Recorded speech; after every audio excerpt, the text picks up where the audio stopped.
You're listening to The Scrimmage with Daniel Hargrove and Justin Domashevitz.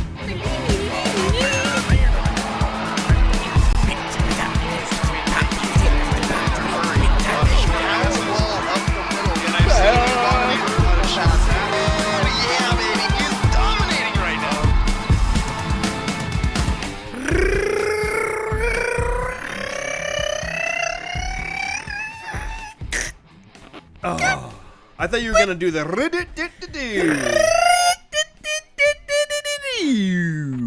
Happy late Mother's Day. Since we took a break last week. Is that I'm gonna go really dark. Ooh. Are we celebrating Mother's late, or are we celebrating late mothers? Well, you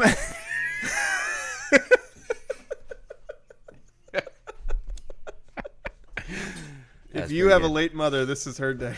Let's celebrate her now. Just as the one. Also, happy Mount St. Helens Day. Is that today? Yeah. Ooh. May 18th. I don't remember the year. I don't remember the year. Hold on. 80 something? 85 maybe. 80, Was it 45 years ago? I don't know. 40 years ago. 40. I think it was 85. I like how we all have machines at our fingertips that can tell us the exact answer to this question. I'll look Instead, it up. we go, how's it go? I don't know. But, Andrew usually is quicker than Google. So he used to get annoyed with me when we were roommates in college. I'd be like, hey, Andrew, what's this? And he'd tell me. AI. Yeah. One of us was right. To immediately give you a response. A that was response. kind of close. One of us was right, and it was me. Oh. It was 1980. 80. Oh, Okay. 45 year years. anniversary. Yeah. Although, it's a little bit of cheating, because I went to St. Mark's Episcopal Church this morning with my nephew, and one of the guys who was up there speaking said, "Today is my birthday, and I was 18 45 years ago when Mount St. Helens erupted on my birthday, and I only vaguely remembered the number, so I remembered that he said 45." Gotcha. Kind of. What? Who's St. Mark? A saint I know. of the Episcopal it's Church. the Apostle Mark, Is it? isn't it? I don't know. That's what I was asking. I think that's one of the Mark apostles. the Evangelist, also known as John Mark or Saint Mark, was the person who is traditionally ascribed to be the author of the Gospel of Mark. Yeah. Glad we got to the bottom of that. I don't know why I even said the name of it. St. Mark's Episcopal. You were giving him a shout out. I was, yeah. You're just throwing out St. Mark's Episcopal Church. But I saw your wife playing keys at I was at Foursquare Foursquare today. too. I came to second service after. I don't know why I have this recent trend of visiting multiple. I was gonna churches in say one day. you've been Well, double dutying it. My nephew has been going to St. Mark's, and I've been wanting to go with him. Right. And so this was the week that we made it happen, because he was doing a reading. Oh, cool. In church from the Book of Acts. Nice. And when it got over, I was like, it's 11:30. I can make it over to hear Pastor Kai and Janelle share the word. Yeah. Nice. Yeah. Well done, you overachiever. Thank you. He was doing that instead of preparing for the show. Ah. That is why the accurate. roundup is going to be what it is, which we will now show you. It's time to show you our roundup. The Montesano Bulldogs fast pitch team grabbed their third consecutive district title on Thursday with a 14-6 win over Seton Catholic. More like Schmeaton Schmatlick. Sorry, that didn't work out well at all. To reach, again, we were just talking about church, and as Andrew mentioned 2 weeks ago, nothing makes me more anti-Christian than Christian schools. Yeah, you really do hate Christian schools. To reach the title game, the Bulldogs beat Hoquiam 9-2 and Linden Christian. Speaking of Christian schools you hate. 7-3. Take that, Linden Christian. Kylie Wisdom had 3 hits to lead the Bulldogs versus Hoquiam. That was the only individual stat that I could find. Yes, it's been really tough lately to find stats for these games. We probably need to have a better network of communication with the coaches to get the stats, but it's been really tough lately. Yep. After losing to Kalama in their opening game, the Elma Eagles went on a run and earned a trip to the state tournament Elma faced Mount Baker in an elimination game on Wednesday afternoon and was leading 15-10 after 6 innings when the game was postponed due to darkness. That's what happens when it's 15-10. It means you played too much game. They went on to win 15-10. Then the Eagles knocked out Nooksack Valley 7-5. Then Linden Christian, take that Lynx, 10-7 in innings. Extra innings. In extra innings. I just did the Daniel. Yes, you did. Reading exactly what's on the 100%. teleprompter. Well done. Ashland Weld hit a grand slam in extras to lead the Eagles to that win over LC in a 1A district elimination game. The win earned Elma a second straight trip to the state tournament. Unfortunately, Linden Christian also made it. Elma then went on to beat Rochester 13-4 to take third place. Dude, Elma was like the District 1 killers in this tournament. Yeah, they went through 3 in a row. Yeah, Mount Baker, Nooksack, and Linden Christian. Bunch of liners. Weird to see those teams in our district tournament. Yeah. It was a 1-4 combo. Yeah, I don't like it. Yeah. I was very confused. Hoquiam opened its district tournament with an 11-5 victory over Columbia White Salmon on Wednesday in Centralia, and then fell to Monty and La Center and were eliminated. Aberdeen earned its They did win one! Aberdeen earned its third consecutive state softball tourney berth in the 2A ranks. The Bobcats knocked off Woodland 7-0, then fell to Mark Morris 3-2 before taking out Ridgefield 4-0 in a winner to state loser out matchup. And we will be going through the brackets for these state tournaments soon, and you'll see how these teams ended up seeded. In 2B softball, the big winners from our area were Raymond South Bend and PL Willapa Valley. PL Willapa Valley took out Rainier 13-0 to open their tournament run. Then they knocked out Napavine 15-5, and then they got to that title game against Raymond South Bend, who got there by taking down Toledo 3-2. 10 running Adna 10-0. That's a big deal. Defending state champ Adna. Yeah, and then Raymond South Bend went on to beat PL Willapa Valley in the acronym bowl of softball 16-12 for the district title. In the 1B softball district tournament, Tahola started out with a 19-4 win over Oakville before losing to Nacelle 25-9. In that same semifinal round, Ocosta beat Wahkiakum 22-3 before losing to Nacelle 6-4 in the championship game. Unfortunately, after a really good season, Tahola did not make it to the state tournament, but Ocosta did, and they're going to be the 10 seed. Yeah, I think it's pronounced nasal. Sorry.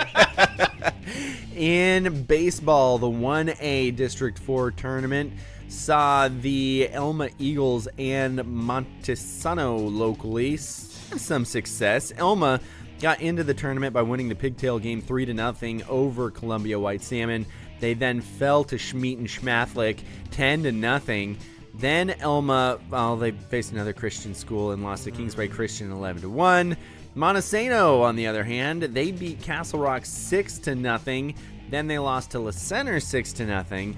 Then they took on Kingsway, found redemption for local teams, took out Kingsway Christian 4-0 before beating Castle Rock again, this time 3-0, to move on to the state tournament. Well, actually, both of those teams went on to the state tournament. Yeah, we'll talk about this more when we get into the brackets, but 3 of the top 4 teams in State 1A were in this district tournament, and they just seeded them in the order that they finished. So Monty definitely, with a couple more wins, could have been the 1 seed. They end up at 4. And looking at the 2A, this is a really exciting story. The 2A baseball tournament, Aberdeen started in a pigtail game against Washougal, won by 1 run, 6-5. This was it's a good Aberdeen team, but I don't think a lot of people were expecting them to make it to the state tournament. But they got into the district tourney, the main district tourney play with that win. They lost to R.A. Long 9-0, but then ended up advancing to the state tournament by beating Mark Morris 5-1 and then beating Hawkinson 4-1. Super exciting story here for those Aberdeen Bobcat baseball players. Take that, Hawkinson. Was there more? Yeah, there's probably more. Olivia Moore and Sophia There it is. Hamilton Oh, my bad. have been the engine that has been driving the Elma Girls Golf program's postseason success for the past 3 years. Thank you to the Daily World for this. The trend continued as the Eagles' dynamic duo placed 1 and 2 to lead Elma to its third consecutive 1A District 4 championship on Tuesday at the Tumwater Valley Golf Course. It's extra impressive that they did this the last few years with Haley Blankus playing for Montesano in golf. Like Elma has been winning district titles. Moore led at the end of both days, passing the district championship meet, posting a plus 779 that included birdies on the par 4 and 16th holes on Monday. Montesano will be sending 5 golfers to the state meet, more than any other team in the district tournament. Bulldogs sophomore Lucy Scott placed 6th, while Rory Gordine and Ashley Hill earned state meet qualifications by placing 9th and 13th respectively. Also, Grizzlies senior Johanna Sanchez Ortiz qualified for state with an 11th place finish. 8th grader Kyla Rudy won a 1-hole playoff over Seton Catholic's Ella Pointer to earn a spot in the state as an alternate. Take that, Seton Catholic. It's actually pronounced Schmeaton Schmath. Sorry, Schmeaton Schmathling. There you go. And then I put all the state qualifiers there in case I missed any of them, because I did the roundup today, if you couldn't tell.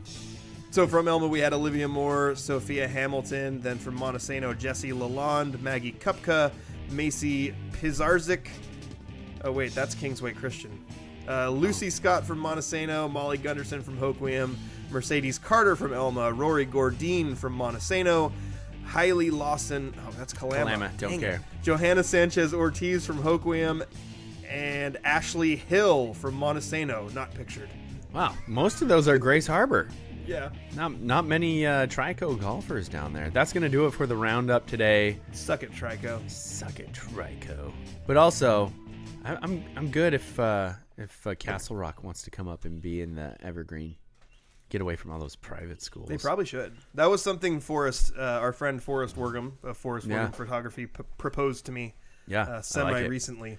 Also, Andrew, I'm blanking on the last name of your Aunt Janie. Gross. No. Lafferty. Because I'm guessing I saw Castle Rock in there. They're going to state for baseball. I'm guessing your cousin is going to be playing on that team. So I'm trying to find a Facebook post, but I can't remember. Is anybody your cousin's watching? name. There's nothing in the chat. If you're watching right now, throw something in the chat. Please. Andrew, how come we can't see the numbers that we can usually see about who's watching? To if get there's anybody started, there, select stream. Then we have 6 people. It definitely helps when you narrate it. Can one of those? You're welcome. Can one of those 6 people please comment something so we know that you're not just bots? Richie, are you out there? Yeah. Richie, we need to hear from Richie. There he is. Hey, There's Richie's Richie. there. That's All right. awesome that he was the Forrest first is there person too. to. Richie and Forrest is there. Yeah. Forrest will agree with us that Castle Rock should join the Evergreen 1A League. My dad texted me and says he's watching too. Okay, thanks, Dad. And Caitlin Sheeler is watching from Alaska. Sweet. We are multi-state broadcasting right now. Probably worldwide, technically, because I bet there's someone watching in like Australia or something. At like 6 a.m. No, isn't it like it's pretty close, right? Like they're like 2 hours different from us, right? Australia? Yeah, it's right next to Ohio, Daniel. Yeah. It's just a hop, skip, and a jump. I'm great at geography. Okay, I'm doing a terrible job at trying to find Andrew's cousins on Facebook because I can't remember their names. Gross. It's gross. It's not the gross ones. Whoa. You're saying some of Andrew's cousins are the gross ones? Yes. That's rude. The ones last named Gross. Whoa. Let's run through some of the brackets that we have. Yes. Today was bracket release day, which is always fun. So we got soccer, baseball, bracket and release day. Softball brackets. Starting with 2A for softball, Aberdeen ends up earning the 4 seed, and they will take on number 13 Kingston to start. And then the winner of that game will play. That's totally fine. The winner of that game will play the winner of number 5 Olympic and number 12 Ephrata. I think this is a very hyped Aberdeen team. Mm-hmm. Like this is one. Last year's team was really good. The year before that, they won a state trophy. It was a little unexpected when they did that. Last year's team was really good. Came up a little bit short. This year, Lily Camp leading that team. Alyssa Yakovich as the catcher. This is a really, really good, very deep Aberdeen Bobcat softball team.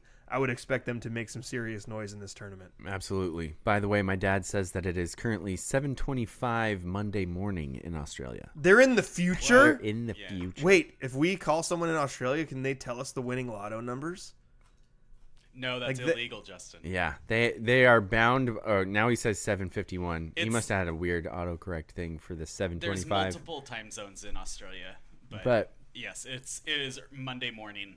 and it is time travel law to not give the winning lotto numbers to pasties like ourselves.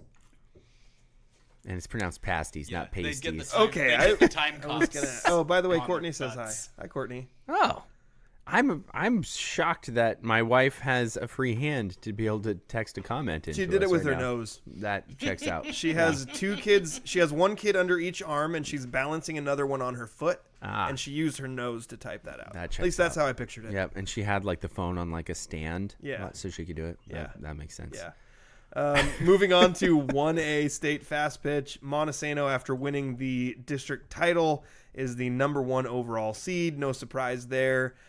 Elma getting a 5 seed. Awesome. Huge push from them. It's always tough when you get into those double elimination tournaments and you lose your first game. Yeah.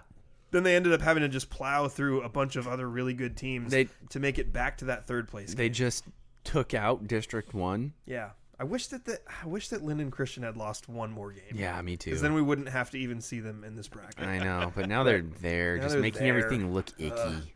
And They're probably going to play Montesano in Montesano's first game. yeah, so LC Monty will play the winner. They get a first round bye. Then they'll play the winner of Linden Christian and Keona Benton.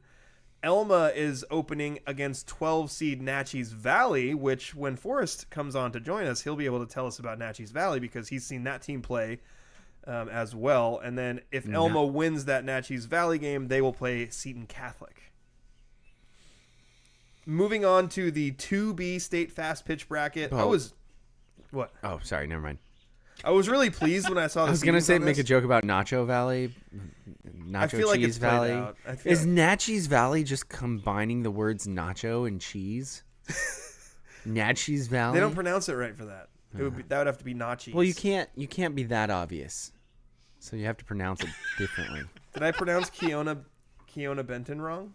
Is it Kiona Benton? I pronounced it Hawaiian. I'm sorry.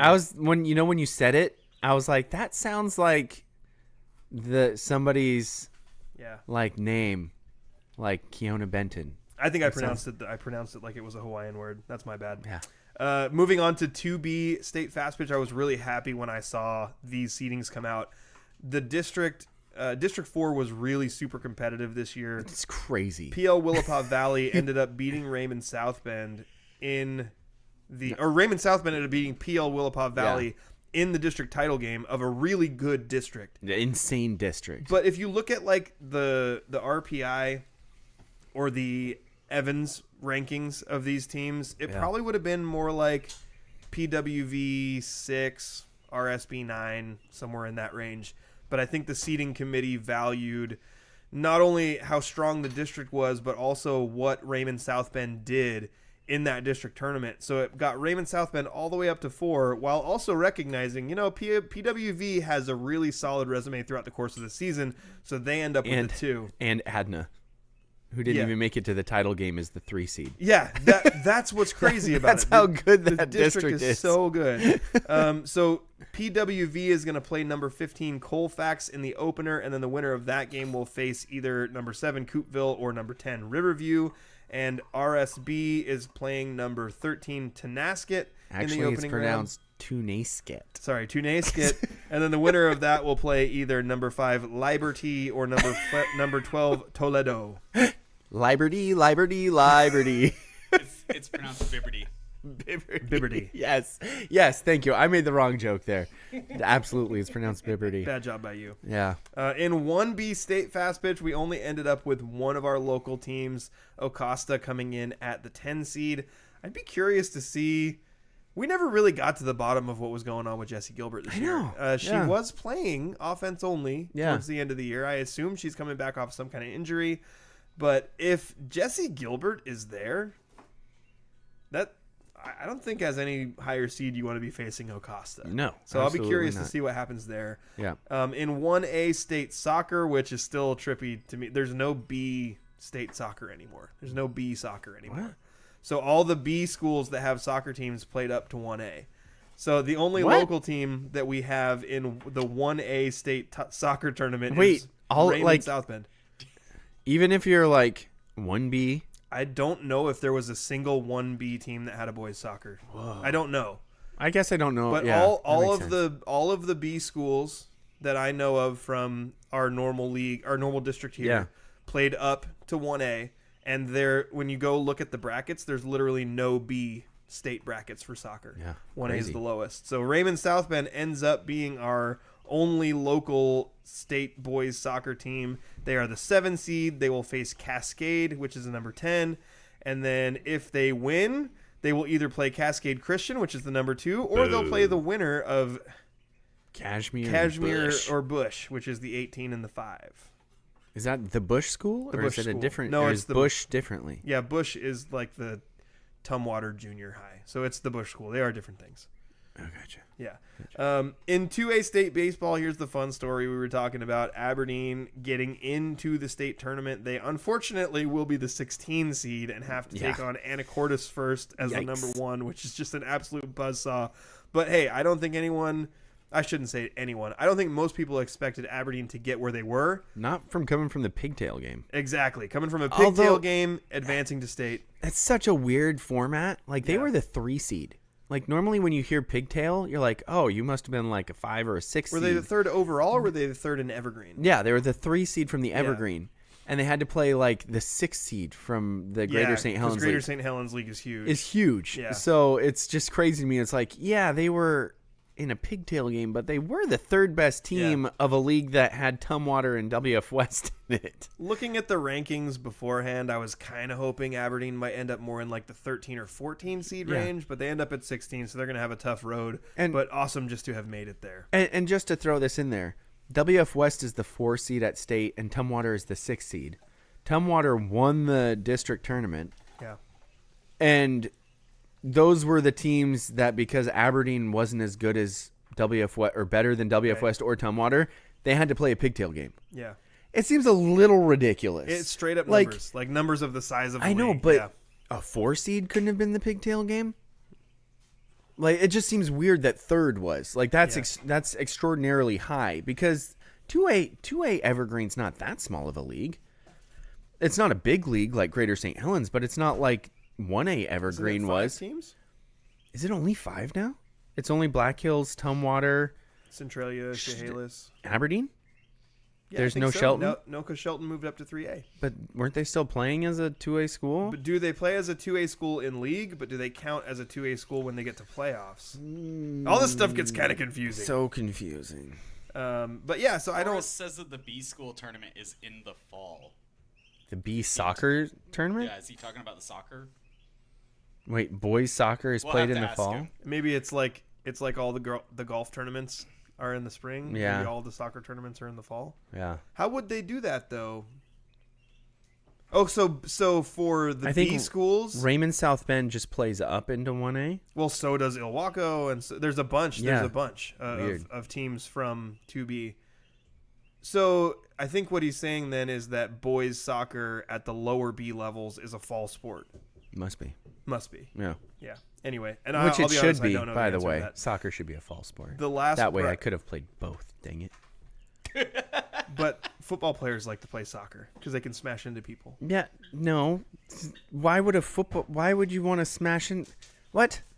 What you said doesn't make sense. What other sport can you smash into? Not soccer. people? I've watched a lot of soccer and people smash into each other, Yeah, but they're not supposed to. but they do it. Just though. because that's how Adam Big Hill played soccer doesn't mean that's how you're supposed to play That's soccer. how we play soccer in Monty. It's the Adam Big Hill model. Just ask Felix. Yeah. I did. By the way, we didn't have a show last week, so I didn't get to talk about this. But I bragged to you guys about it. Oh, yeah? We had a parents versus kids soccer Oh, game yes. Yeah. for my daughter's team, Yep. and I scored 4 goals. And after I scored my 3rd goal, I told my wife, I'm tired, and I'm going to stop trying now. Because all I wanted to do was score a hat trick. That way I could text Felix and be like, I scored a hat trick today. No big deal. No big deal. NBD. Yeah. Felix was impressed by me, just so you know. Yeah. I know you were worried about that.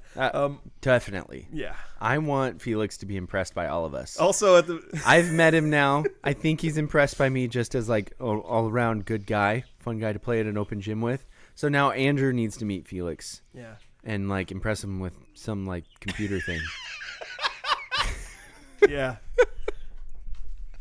Yeah. Then we're golden. Yeah. That I did also tell my teammates when we first started the game, and the coach was asking everybody like, "What position do you want to play?" And I told him, I really don't care about the team. I'm just in this for personal glory, so I'll play forward. Well anyway, the last bracket that done. we need to get into is 1A state baseball. And this one's a little interesting. We only have one team here. It's Montesano. And they end up with the 4 seed. They're going to play number 13 Kings to start. If they win that, they will play the winner of Overlake Bear Creek, which is the number 5 seed, or Kingsway Christian, which is the 12 seed. Yeah, and this is the level of, again, they call it state baseball, but this first round is like the regional round of state. So it's one weekend. Aren't all the baseball rounds single elimination?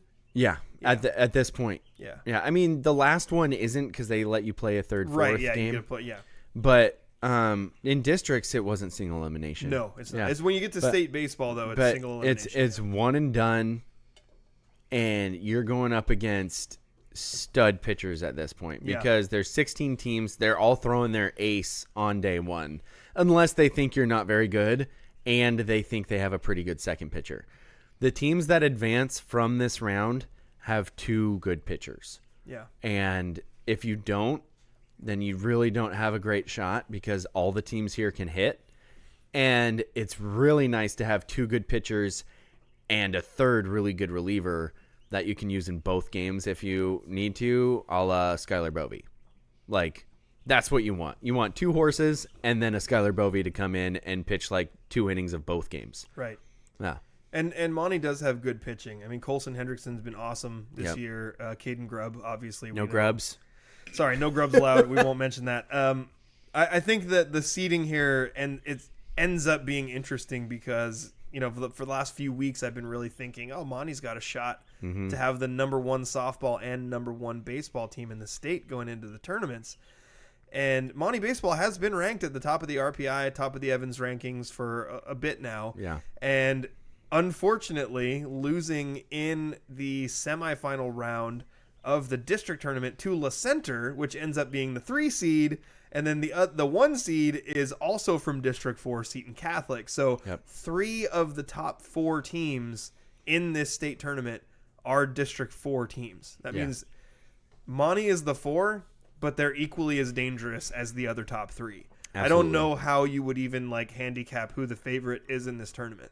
Like 1 through 4, I feel like all have to really have a really solid shot. Yeah, and they do have a good spot in the bracket because as the 4 seed, they on this first weekend, because it's really like 2 different, it's really like 4 different little tournaments because it's so different from weekend to weekend. Mm-hmm.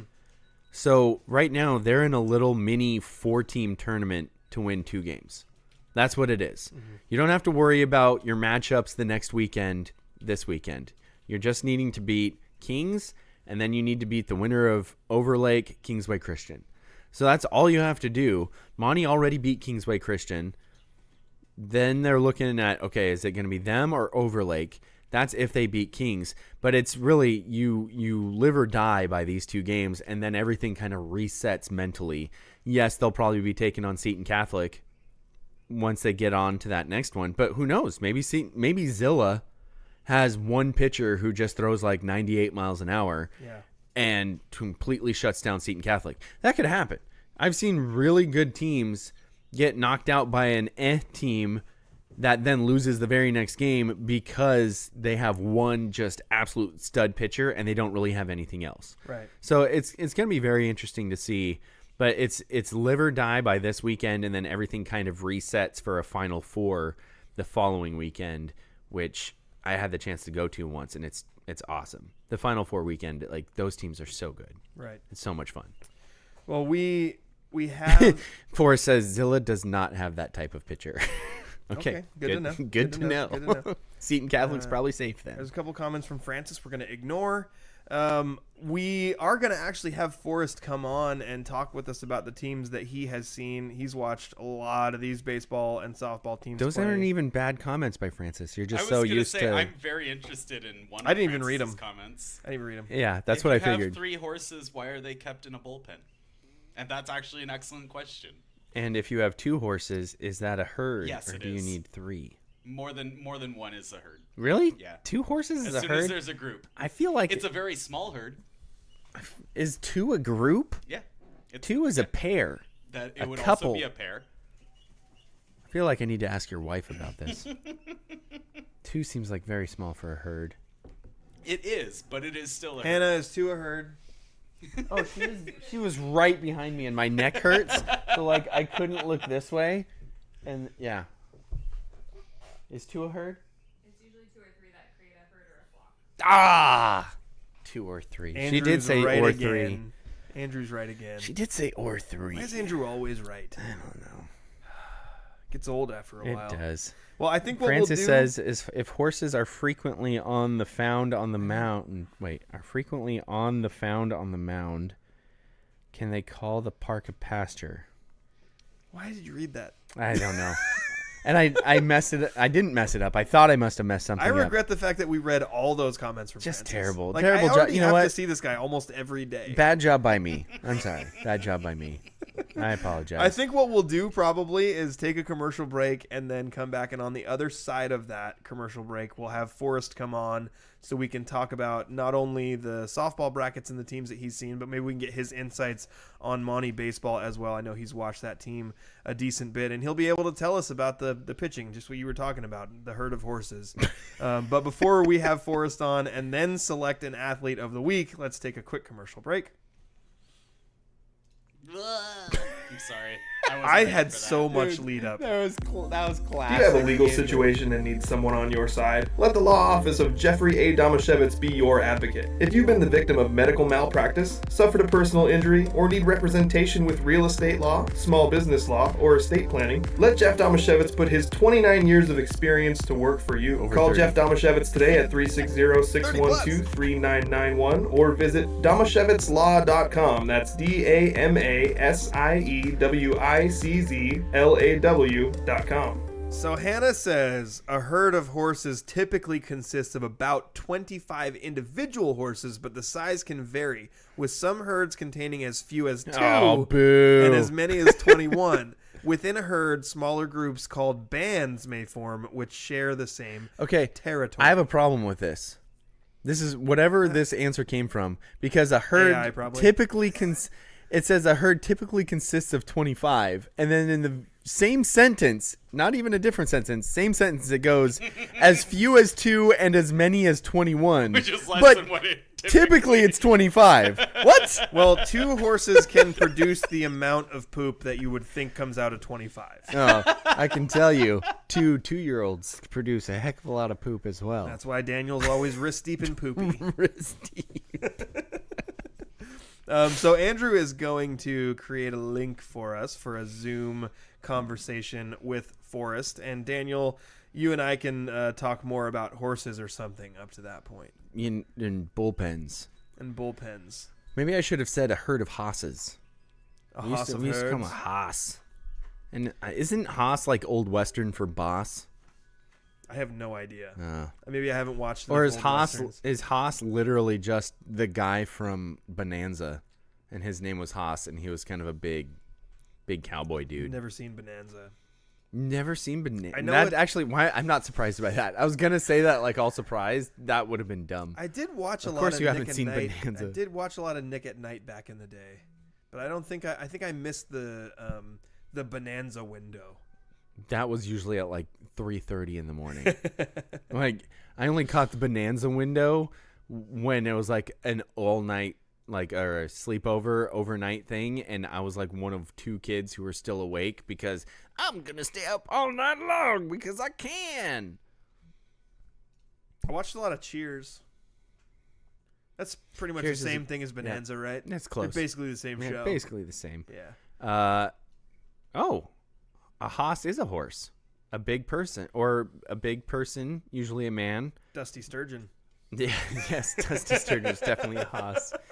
And it's also a slang term of address for a man. My brother had a teammate that we called Haas growing up. And he was a big kid. A slang term of address? Like as term in, of address. Like if a man, a big man is wearing a dress? Is that what you're saying? No, address. Like to address someone. Like I would address you as sup, Haas. I would address Justin as moron. No, I'm just kidding. I would address Justin as king of awkward. Are we doing that? We lost another person from right, our show listenership. Just throwing that out there. Justin continued to just snipe off local high school athletes. There's so many times I wish you were there. So many times I wish you were there. I can't even. We should have Forrest with us. Oh, we have Forrest. Janelle even tried to save me. She did. It just didn't work out. Yeah, I bet Forrest isn't that awkward with Forrest. people. Okay, so what Forrest we're has seeing right like now is his profile picture. Yeah, and he's like he super looks buff. Tough. Yeah, he looks tough. Forrest, can you hear us? Yes, I can hear you. Oh, there's Forrest with space in the background. Nice. All right, so we want to kind of dip in. Oh, by the way, little plug. We'll start with the plug here. Forrest Wargum Photography. He is a local sports photographer. If I were Andrew, I would have addressed him as sports photographer champion or something like that. But he just put sports photographer. That's fine.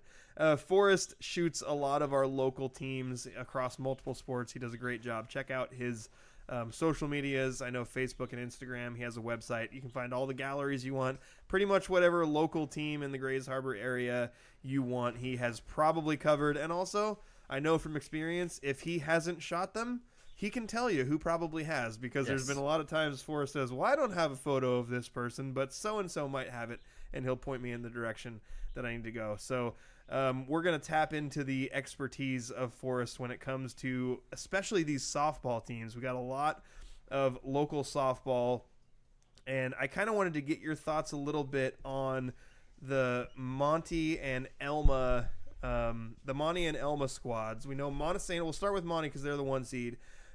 It's a really tough squad. They got a couple of really good pitchers. We know Allie Parkin. You know, she hits like a maniac, but also is the reigning defensive league MVP as a catcher.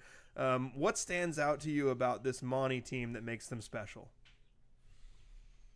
They're just good all around. There's no real weaknesses. The infield's really good. The outfield's really good. I don't ever really see them make too many errors in the when they're on defense, and when they are at the plate, there are no easy outs. It's just a grind. Yeah, I even saw that with some of the teams that even had some success in this 1A tournament. Some of the stories, like I think it was Elma lost their first game, and I think it was like 8 unearned runs. So if you can play clean defense day in, day out, it really makes your life so much easier in a tournament where you're playing multiple games a day, to know that you can make you don't want to give somebody more than 3 outs, let's put it that way, and put more work on your pitching. And yet it seems like this Monty team has 2 pitchers that can handle it. Like they don't just have 1, they have 2, don't they? Yeah, they have 2. They have Gooding and Prince. Prince is the freshman, and she's really good. She struggled. She had a bad outing against Rochester. But other than that, they're tough to hit. I mean, Prince made that Aberdeen squad struggle for all game. It took to like the last inning for them to get some offense on board. But yeah, she's really good. Gooding's really good, and they're tough. And I think Grace Gooding, so we're talking about Violet Prince for Monty, who's a freshman. And Grace Gooding, I think, is a sophomore? Junior. Okay, so those are 2 like really solid pitchers that not only are good now, but they're both going to be back next year. Yeah. It's a huge luxury for a team to have 2 pitchers that good. And Prince is like a strikeout machine. I think she had 15 Ks in a game in the district tournament. She's been really solid all year. And again, like Allie Parkin has kind of been the one on the offensive side of the plate that I think gets the most, the most attention. She's the one who's hitting a bunch of dingers. But there's a bunch of other players like Ada Potts, Liv Robinson, Lex Stanfield, Kylie Wisdom, who do a lot of damage for them as well. Are there other players that you feel like are really key offensively for that team that you've seen? It's like everyone's there. It's really everyone. Can you name some of them for us then? Other than the ones that Justin named, I mean, we got Addie Kersker. Yeah. We got Jalen Butterfield. Right. I mean, Grace is good at the plate too. Yeah. I mean, I watched in the Elma in one of the Elma games, she hit a home run. I mean, there are no easy outs. There are no easy outs. If I'm pitching, if you're pitching against them, you have to bring it. You have to bring it beyond your A game to try to manage it. So where does Grace play when she's not pitching? Do Grace and Violet play when they don't pitch, or they only pitch? I've seen Grace in the infield. Grace in the infield. I know like the Jamboree, she was like playing second. Okay. I'm trying to think. They had this doubleheader with Alma, and I'm trying to remember if she pitched both games or not. Gotcha. But I don't. Yeah, I don't think when Violet's pitched, I don't think she's been on the field. Okay. And Violet never is never on the field, except when she's pitching. That makes sense, especially as a freshman. Yeah. Getting into Elma, it seems like every time I'm looking at anything stats wise or highlights wise, it's one of the Welds. Yes.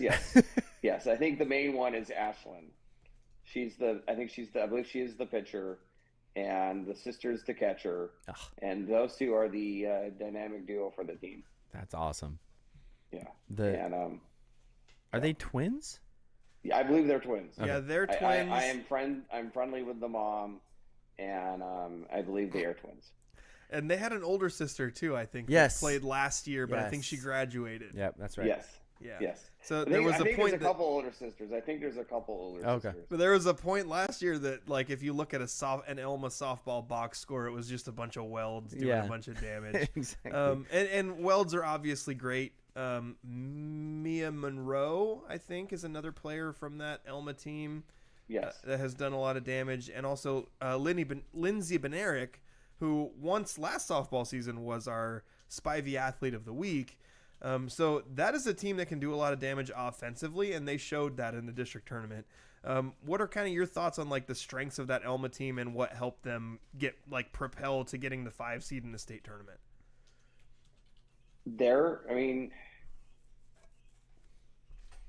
With Ashlyn pitching, that is probably the biggest key. They have another person that pitches. I think White. I can't remember her first name. I think it's Kira. Kira. There we go. Yeah, I think it's Kira. She pitches sometimes, but their go-to is Ashlyn, and I talked to Ferrier and Ashlyn's mom about that first game, district game, and things did not go well. Things did not look good in the second game that day, but they were able to rally and take care of business and beat everybody else in from District 1 basically, so, and got the job done. But yeah, I think that whole thing sounds like it was a team effort. I know I sent Justin a bunch of stats from the 5 or 6 games Elma had to play. Yeah. And yeah. I was about to read off actually Ashlyn's the stats that you sent me that you found on Facebook. Ashlyn Weld's stats from the district tournament. She went 10 for 18 with 9 runs, 13 RSBI, a double, and 4 home runs, including a 9th inning game-winning grand slam, while also stealing two bases. So Ashlyn's stats are crazy. Raylan had really good stats as well. She was 8 for 18 with 3 doubles, 5 RBI and 7 runs, but I mean, it just gets dwarfed by her sister. Yeah. And remember, the sister's also pitching most of those games too. Right. But Raylan's also catching. And if you're a really good catcher, that has a huge amount of value for your team as well. Absolutely. Yeah. Yeah, jeez. The Weld duo dominating. Have you The thing with that Grand Slam, and they're playing in this game where if you win, you go to state, but if you lose, you have to then try to like calm yourself down and then have to play another game and win that one to secure the berth, which is like you should just need to win that one game, and then you don't have to really worry too much and carry the momentum, which they did against Rochester. Yeah, that's a huge game because you don't want to mess around with that next game, which is loser out. Like, this is it. And to come up with a grand slam in extra innings. Also taking down Lyndon Christian, which we love added bonus there. So since you're familiar with Natchez Valley, which I'm now pronouncing correctly, right? Natchez? It's Natchez Valley and Kiona Benton. Forrest gets offended because he's Valley from that area. And Kiona Benton. I'm still going to say it Kiona. And I'll probably still occasionally say Nacho Valley. And every time I do, I'll think of Forrest. But Forrest, since you've seen Natchez Valley play, and that's who Elma's facing first, what can we expect out of that game? Elma should win. I'm just going to go on record. Elma should win this game. I went down yesterday. I'm friendly with of course Natchez, and I'm friendly with the team they were playing, Colville. Colville had a very good season. They were like 14 or 15-4. They won the Northeast 1A league. They had to come down for a glue game to go to state, and they had to play Natchez. Natchez was 5-15 going into the district tournament. 5-15. 5-15, and they got hot. They got And like, if you look at the scores, their one clear strength is batting. They had, I think, 5 games where they scored like 20 runs. Whoa! It's like super high. It's like 50, they're scoring over 10 easily in like a lot of these games they played. But I went to school with one of the coaches, and I asked them before yesterday's game, what is the problem? I see you guys can hit the ball, but why? What happens when you're on the defense? And he kind of gave the answer like, it's like a combo of pitching and defense. Oh no! Where if the pitcher is not on, and when if it's not on, like the team just like loses. I'm going to call it loses focus. Like, she'll walk a batter, maybe hits the batter, and then maybe walks another one, and then the kid puts it in play, and they're not. Here we've gone through like probably 12, 13, 14 pitches. They're not focused, and they don't get the ball. They don't field it right. We have an error, and it just kind of compounds itself. I can understand that. That is a common theme throughout younger baseball levels, is when you're standing in the field and you just watched 12 pitches and nobody touched the ball, and you like 2 people walked, and you're just kind of standing out there in the outfield. Your brain starts to wander, and then all of a sudden somebody hits the ball to you, and you're like, oh, shoot! And you screw it up, and then everything just snowballs on you. I don't understand because I've never made an error. There's a couple reasons for that. But they had College Place's number, and that's like that team was second in the league. I mean, they lost one game to them, and then they lost a second game in their doubleheader with them, like 13-14. Well, And come districts, they beat them like 11-10 in extra innings. And so, and Monty and Elma both played College Place earlier. Well, shoot. And I was at the Monty game. I was not at the Elma game, but Elma lost to College Place. So, I mean, it's not impossible for me to see that the Natchez girls beat them. It's not impossible. Because they've got the firepower. This is kind of what Hoquiam was like last year. Where I was going to say, it sounds like Hoquiam this year, had a Sometimes similar they'll just record. put up a buttload of runs. But they have a similar record where I'm like, oh, Hoquiam must not have been that good this year. And then I look at the league Hoquiam played in, and Rochester's at state, Elma's at state, Montesano's at state, and I'm like, well, shoot, where do you find wins if you're in Hoquiam and you're playing these teams all the time? Well, sometimes it sometimes is like just you're an explosive offensive team, which I think Hoquiam softball has been the last couple of years, where it's like you'll look at a game and they'll score 19 runs, you know? Like they have offensive firepower. I want to say it's Avery Templar sometimes goes off. Lexi LaBounty sometimes goes off, hits multiple home runs in a game. So like they have that kind of firepower, and you could absolutely you should fear a team like that. You should fear a team that every once in a while can just pop off for 12 runs on you. Yeah, and they clearly got hot. Natchez clearly got hot this whole week. They scored. I think the number goes they scored 11 against College Place, 11 against Kino Benton. They gave up 17 to Kino Benton. Then in their next game, it's Keona that game, I think they scored 20 in one. The next game they lost. They scored 20 in that one and lost. You score 20 and lose? The other team scored 21. Jeez, is this a football game? What's going on? And then against Chelan, they scored 23 and one. And then against Colville, they scored 7. Jeez. That's less.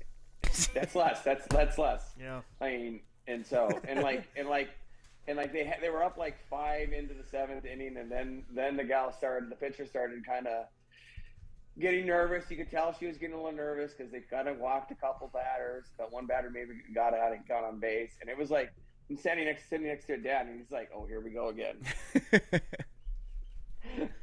I kind of got that's the impression that happened against Count Bet. They were winning, and then it went downhill. I think as probably a last thing for us before we sign off with you here, I wanted you to be able to give us some insight on Monty baseball. I know you've seen them play. You're definitely more I know all these kids, and I knew them mostly when they played Little League baseball. Oh, so you take all the credit for how good they are. Then. Most of them, yeah. But I'm kind of curious what your thoughts are on the pitching there, because the one that I won't say snuck up on me, because I've known for a long time that Colson Hendrickson's a really good athlete, but he has had some injury issues. The dominance of Colson Hendrickson as a pitcher has been pretty impressive this year, and then also having Caden Grubb, although we have a no Grubbs rule on this show, Caden Grubb is an excellent pitcher as well. Do you think that Monty baseball, even as a 4 seed, has about as equal a chance as anybody to win this state tournament? Oh, did Forrest freeze? No, I'm thinking. He's pondering I just worry about the two. I just worry about those 2 teams down south. I worry about those 2 teams. He was thinking really still. Yeah. I do that sometimes.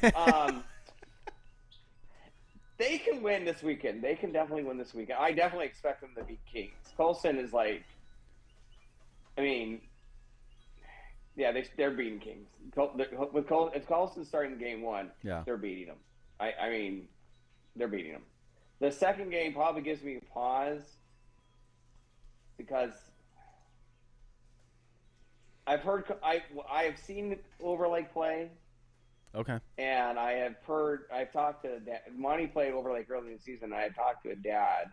I think I talked to Colson's dad about that game, and what he told me was that they think they went up against their number 1, and then when I saw them play Tenino, it was not their number 1, and that might make sense based on what I saw. Okay. Overlake might not have the number 2. That makes sense. So then it becomes that thought: do you use your number 1 if you're Overlake to get to that next game? Yeah, or do you try and get fancy and save them? That usually doesn't work. You got to be careful against Kingsway Christian, because they come out of that District 4 where everybody's a killer. Yeah. If you're Overlake, you got to go aces first and make sure you get the win. You know what, Overlake, if you're listening right now, aces against Kingsway Christian. You blow all your best pitching against Kingsway Christian in the opening round. Yeah, that's my thing. And then they got to play. I don't know. I think Seton Catholic just might have Monty's number. I don't know. I mean, that center game. I would much rather see Center. I'd much rather see Monty playing if they had to play center. Even though La Center is the team that beat them in the semifinals. Yeah. Okay. Because I think what will happen is that Monty will go with Colson on that Friday. Well, in most That sports, makes sense. That makes a lot of sense. La Center tends to crumble in the playoffs. So, in most sports, definitely, especially football. No. But I mean, yeah, that would be my take. I've watched the Center play, and the one time I watched them play in the district tournament, and they just killed Monty. I was like, God, they're going to be playing in the state finals. Nope, they didn't make it. They didn't even make it to. They did not make it to out of the regional. Yep. Well, Forrest, thank you so much for joining us. Again, Forrest Worgum Photography. Check out his socials. He's a great photographer. His biggest flaw is that he has friends in Tenino. Outside of that, great dude. Really great professional photographer. Thank you so much again for your insights, and we'll catch up with you again soon. Okay. Thanks, Forrest. Friends in tonight. What did I say? No, it's perfect. I'm in 100% agreement. Okay, thank That you. is Forrest's biggest flaw. It is his biggest flaw. Yeah. Yeah. Okay, so let's run through this list of Spivey Athlete of the Week nominees. It's a long one. It's so long. And also, I didn't add anyone to this list. This was all outside nominees. Love it. Some of them I have stats for. Some of them people just threw names at me. So I will throw in Colson Hendrickson from Yes. Montesano Baseball. And I'm going to try... Hold on. I actually think I did have I had a message on Colson. That was why he deserved it. I'd be upset at you, except for you said you were the least prepared for this show than you've ever been. I have. Colson. And I completely thought that, that is probably still more prepared than I normally am. So. In the first district game against Castle Rock, Colson earned the win. Monty won 6-0. He pitched all 7 innings with 86 total pitches, no runs, 1 hit, 11 strikeouts, 1 walk, and went 2 for 3 hitting also with an RBI. So shouldn't have given up that hit. a complete game, 1 hit shutout with 11 Ks. I love and it. then also had 2 2 hits for 3 and an RBI. Love it. We also had Gracie Bonnie Spradlin, which I love. Hoquiam alum. Hoquiam alum. She playing for LC She's playing for or Centralia? Centralia College. Okay. And Gracie she's in the NWAC tournaments in the top 8, and in a 10-1 Trailblazers win. Gracie, let's see what the final stat line was. Hold on, I'm sorry. She had 3 hits and 4 at-bats for the Trailblazers, including a double in the 3rd inning and then a single in the 4th inning and a single again in the 7th inning. Nice. So happy to see, so we had Gracie as one of our Athlete of the Week nominees previously when she was just mashing in the regular season. Yep. Now she's mashing in the conference tournament. So congratulations to Gracie for that. Violet Prince from Montesano had a 15 strikeout performance on Thursday in a district game, and then also had a 4 strikeout performance in the second game. She's only a freshman, remember that. Also, I don't know how to confirm this number, but the message we got said she's ranked number 3 in the state of Washington in 1A for strikeouts. Whoa. The hard part about that is sometimes people just go by Max Prep stats, and only a third of stats get reported there. Right. So I don't know how to verify that, but I do know that every time Violet pitches, she gets a bunch of Ks. So Violet's on there as well. I just read down the list a little bit and saw that Renasia was on there. She's real good. She's real fast. Yeah, she's real fast, real athletic. Does not have a blown hamstring. Thank goodness. Come on, Richie. Lindsay Benerick from Elma Softball received a nomination. I didn't have any stats to go with it, but we got a nomination for her. Ashlyn and Raylan Weld from Elma Softball, which I did read those stats off earlier, but I want to... Let's just put it this way. If you just went with the last name Weld, they'd win Athlete of the Week. Probably. Like, if you combined them, Athlete of the Week. I think Ashlyn specifically. Yeah, but Raylan also had a real good day. She did. But Ashlyn with going 10 for 18 with 9 runs, 13 RSBI, a double, 4 homers, and 2 stolen bases, including that game-winning grand slam. She also pitched against Lyndon Christian. Sorry, I can't get over that. That's a major escalator for you. She also pitched 28 innings with 22 strikeouts and 4 wins with no losses. Yeah, you know where I'm leaning. So she's real good. Grand slam against the darkness. Also got a nomination for Mia Monroe. Evil Empire. From Elma, and I think... Maybe because it's Lyndon, the great white evil. Mia Monroe went 8 for 18 with 3 home runs, 8 RSBI. The Devil Dutchman up there. 9 runs and 3 stolen bases. Also, I forgot I do have stats for Lindsey Benerick. I'm still talking about Lyndon Christian. Lindsey Benerick went 7 for 18 with a double, triple, 8 RSBI, 3 runs, and 1 stolen base. I want to say thanks to Forrest for helping me track down all those stats. That's awesome. Super helpful. The Elma Nightmare of the Softball North. had a monster tournament. Woohoo! The next one's Richie Guadarrama. Yeah. Richie, once again, real good. as per usual. He's real fast. He did maximum winning. Max. Oh, crud. We're in the maximum winning portion of the season. At the league meet, now the district meet I think is on Thursday.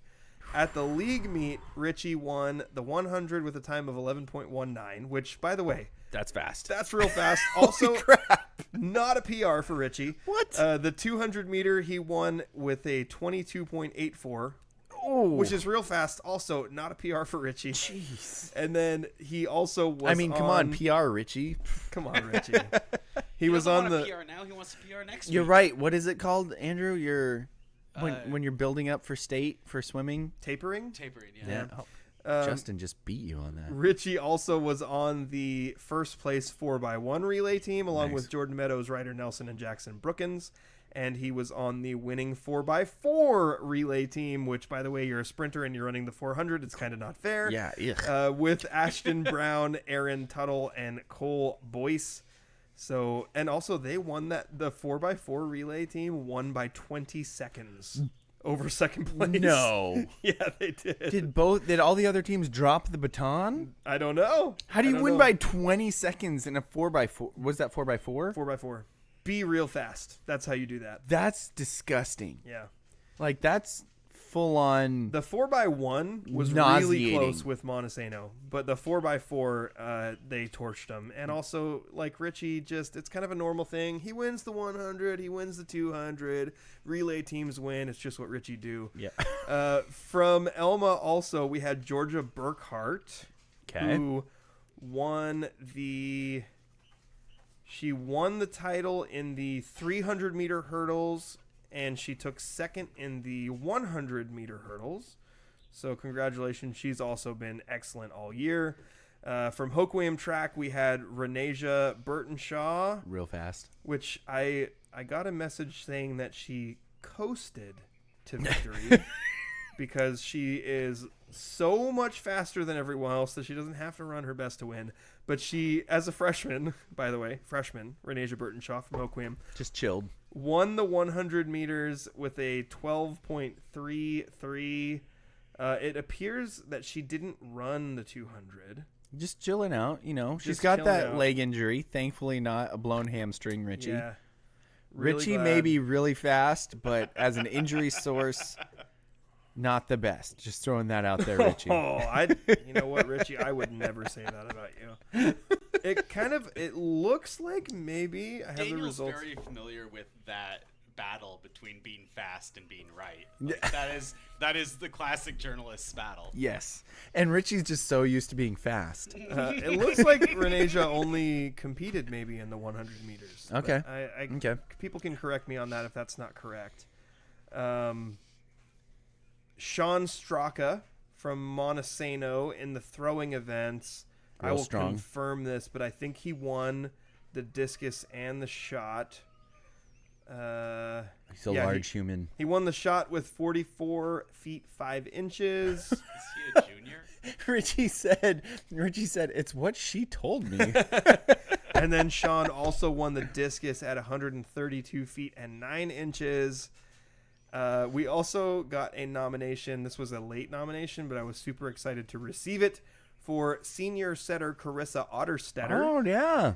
Who has been playing tennis, which is one of the sports that we've had a kind of a difficult time covering this year. Yeah. But thanks to Dylan Espana Hale for sending us a nomination for Carissa Otterstetter. She won the district tournament in tennis, going undefeated in league, and also winning all her district matches. Nice. Her only loss all season was to a 3A girl, and she won league MVP. So she literally, outside of one loss to a 3A when she's 1A. Yeah. She was undefeated all year and won awesome. the district title. Another message from Richie said that Renasia did the relay. Oh, hold on. So she did do a relay too. I'm going to double check that because I didn't see her in the 4x1, but I'm going to look at it again. I mean, Richie. Oh, she is in the 4x1. Okay. They finished second. I was going to say, Richie better be right on this one. Otherwise, we're going to stop trusting his comments. But he's redeemed himself. No, he's right. Yeah, they just didn't win. They finished second. Ooh. That's probably because she was coasting. Probably coasting, yeah. I mean, it's funny to say that she was coasting. She ran a 12.33. Yeah. Which is like 0.05 off of the school record that she set. It was 12.8. 12.28, I think, was the school record that she set in the 100. I think you're right, yeah. Yeah. Yep. So an injured Renasia Burtonshaw is better than most sprinters in the history of Hoquiam High School. An injured Renasia Burtonshaw is still faster than current Daniel Hargrove. So just throwing that out there. But faster than prime Daniel Hargrove. I don't know. Daniel never did you? I never ran 100. You have to do your. If what you did had to guys, guess. you guys measured. If I had to guess, Wait, no. I'm not going to guess on that. What do baseball players run? Oh, I ran a 60. 60. Okay. I did run a really fast 60. I was going to say you'd have to extrapolate your 40 time, but then I remembered that baseball players do a different distance. So I you have to ran extrapolate your a 60 time. 60 meters? Oh, 60 yards. See, again, that's another thing you have So to change. much. There's a lot of extrapolation we'd have to do.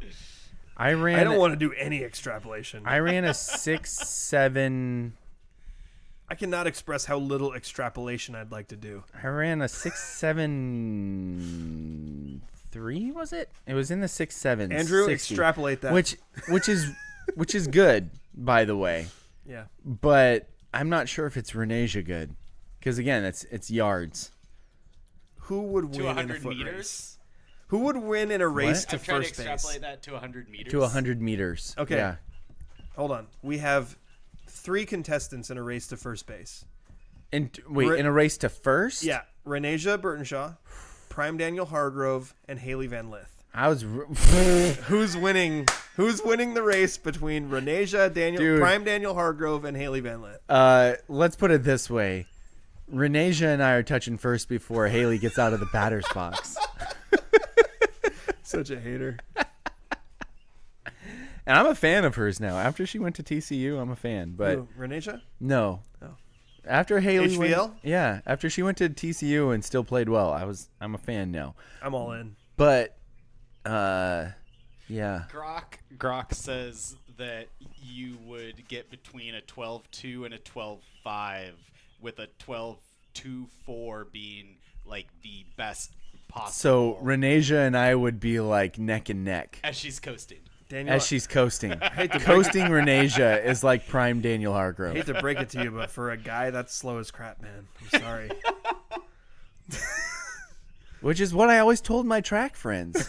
They're always like, dude, if you would have ran the 4x1 with us, we would have been awesome. And I was like, I'm not as fast as you think like, I am. Guys, You're I'm fast remembering for a baseball player. Yeah, I'm fast for a baseball player, and you're remembering me running like sets of lines when we were in 5th grade. Is it possible, Like, though? Like, because you... I just tried harder than you guys. So you and your brother are very different. Yes. Like, Jimmy's a short step sprinter. Like, he's an upright short set sprinter. You're a long strider.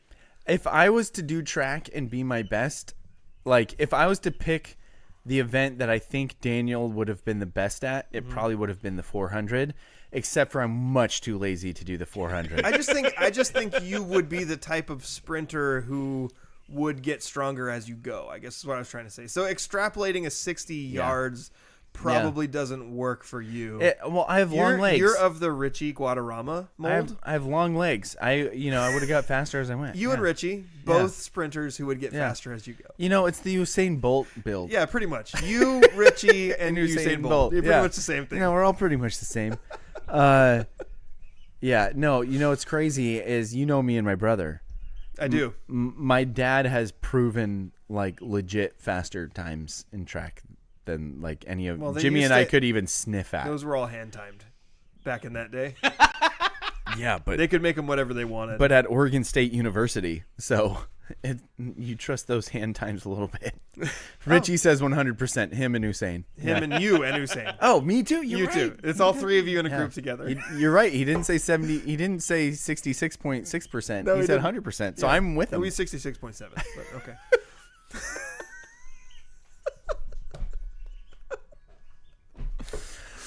Oh man. So do you have a way you're I have like a few standouts. I know where I'm leaning, and it's only partially ridiculous. What's your leaning? Is it Ashland? I'm leaning Ashland. She hit a game-winning grand slam against Lyndon sick. Christian. Oh, yeah, that's the Daniel's huge escalator. I got a few. That's huge. Monster. If I was gonna pick 3, this is such a long list and it's hard. Yeah, there's. If I so was many gonna pick 3. But senior setter Carissa Otterstetter. Yeah, I would go Ashland Weld. I'm sorry. My dad just said back when my dad ran, they used a sundial for their times. He said that about himself. That reminds me of Little Giants. Have you ever seen that? No. They're doing but... in the tryout for the Pop Warner football team. They're all running sprints, and Ed O'Neill is timing them. Yeah. And then the Zoltek, the big kid, runs, and then he's like, "Coach, how did I do?" And he says, "I don't know, kid. I don't have a sundial." If I was gonna pick 3, okay, I would go Ashland Weld. Okay. Senior setter Carissa Otterstetter. Yep. And Richie Guadarrama. Yeah. Because Ashland had an incredible district tournament, hit that game-winning dinger. Yep. Richie did maximum winning, which he's been doing all year. So I think we do this thing where we kind of get lulled to sleep by the fact that people do maximum winning all year. 100%. But Richie did maximum winning at the league championship meet. And Carissa, it's like a combination of, she just won district undefeated, but it's also throughout the whole year. She's been undefeated through all of league play, all of district play, and she's a district champion. Yeah. This is real tough. Yeah. I mean, if I was going to go cutsies and be like, I got 3, but I'm going to cut 1. Okay. I'd probably cut the softball player. Oh, that's a dagger to my heart. It's really tough because this is a 13-player list, by the way. Okay, especially since Richie has started watching our show and providing us such amazing content. Right. By the way, that's an escalator as well. Richie in our comments is fire, and I freaking love it. Is it bad that he does maximum winning and I'm like, it's just league? Well, Carissa did it at districts.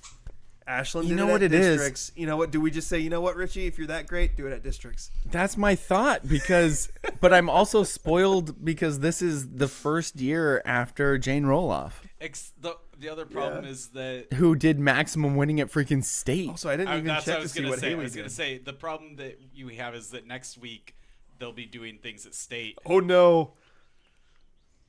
I didn't get a nomination for her, but Haley Schweppe won the 800, the 1600, and the 3200 at league. The Schweppe sweep. Oh, my goodness. She is doing Jane Roloff things. We just talked about this the other day. Yeah, she is. She's doing Jane Roloff Did she things. win state in cross country? Yeah, she did. You can't wait. This year she won state. Yeah, she did. Haley won state at cross country. Dude, she's what a if sophomore. What if she Jane Roloffs as a sophomore? That's a verb now. What if she just like totally Jane roll-offs? That's nuts. You want to know what else is awesome that I also just noticed because I didn't pay attention to the full everything, but I only got nominations. So Haley took first in all 3 of those. Yeah. Did she do Her a relay? sister took second in all 3. I thought her sister graduated. No, she's a senior. So Haley took. Wait, I thought her sister Samantha. was a senior last year. She's a senior now. Oh, crap. So, So Schweppy Schweep. It's a She true was Schweppy probably- Schweep. She was probably also a senior late last year, Daniel. It's a Shut up. it's a true Schweppy Schweep in which Haley wins the 800, 1632, and Samantha is second in the 800, 1632. Wow. But you know See- what? That doesn't seem fair. Richie says, I can get 3 wins max. I know, bud. I I mean- know. You did everything you could do. Neither of the Schweppy girls ran the 4x4. So Did Jane used to run the 4x4? no, but Haley did it last year. Forrest says she was coasting. Her and her sister were posing for pictures for me during the races. He says Richie was not coasting. He was not posing for me. It's a little harder to do in a sprint, Forrest. Richie, next sprint that Forrest is there, make sure you give him a little peace sign or something. Yeah, as you're crossing. As you're crossing the finish line. Then that'll be a nod to our show. When Forrest gets a picture of Richie doing a peace sign as he crosses the finish line, we'll know that we've arrived Yes. as a show. No. Oh my gosh, it's totally going to happen now. Richie's doing the peace sign. He might take second at districts in one of his events just because he's throwing up the peace sign. I don't know. Forrest has a day job. I'm not sure if he'll be able to do that. That's sick. They were posing for pictures Daniel, during the races. I had That's some Usain Bolt crap right there. That's also important because it's so tough to get good, like flattering pictures mid sports. Oh my gosh. Like as an Dude. athlete, it can be frustrating. Yeah, and because you look pretty dumb. I gotta say this. As a guy, it's kind of understandable. Like you're like, but for some reason, like female athletes especially, you want to look pretty. I wanted to look pretty as a guy, but it was more understanding. But when you're exerting yourself, you make weird faces. Yeah. Richie said, "I'll do it this Thursday." Dude, my guy. I believe him. I do too. Okay, so Yes. Richie, do it at districts. Yeah. Peace sign. My vote goes to Carissa Otterstetter. I'm in. Okay. Sounds good. Tennis. With a strong You know what's nod- gonna come from this though is Sophie Knutson, the fan club of Sophie Knutson is gonna show up like wildfire next and week. it's fair because the nomination we got for Sophie Knutson was on a week that we didn't have a show. So she you're was on our right. nominees list last Yeah. week, but we didn't have a show. You're right. So we didn't get to argue one way or the other. Yeah. I'm good with senior setter Carissa Otterstetter. No disrespect to either set of siblings that we had that could have won this, or Richie Gradwa. Gosh, Richie. I'm just gonna stop saying Forrest your last said name. he will not be there on Thursday. Well, we'll find somebody else to take a picture Okay. because he's gonna, just Richie. Make sure they have their shutter speed real fast, Richie, please. because otherwise you're just gonna be super blurry. If I have one ask of you, please do not lose the race because you're trying to do something goofy for our show. That's the number one thing. Because if you go to try to do we've all seen the track videos. Yes. Where somebody tries to go do some showboaty thing and then they fall over. So Yeah, please don't do that. Please Oh my don't gosh. do that. Otherwise, Daniel's gonna feel really bad. I'm gonna feel so And bad. if I had more feelings, I would also feel really bad. You're rapidly becoming my favorite track athlete. Thank you. Don't Oh, fall did you down. mean Trathlete? Richie or me? Not you? Oh, okay. What would your track event be? Can't think of one. Exactly. Is pizza toss an event? Congratulations to senior setter Carissa Otterstetter for going undefeated all the way through league, districts, everything, and league MVP. You are our Spivey Athlete of the Week. The rare tennis showing, by the way. Very rare tennis showing. And in a massive field also that included Schweppy Schweeps, A World of Welds, and a Richie Guadarrama doing Come maximum. up with alliteration for Richie.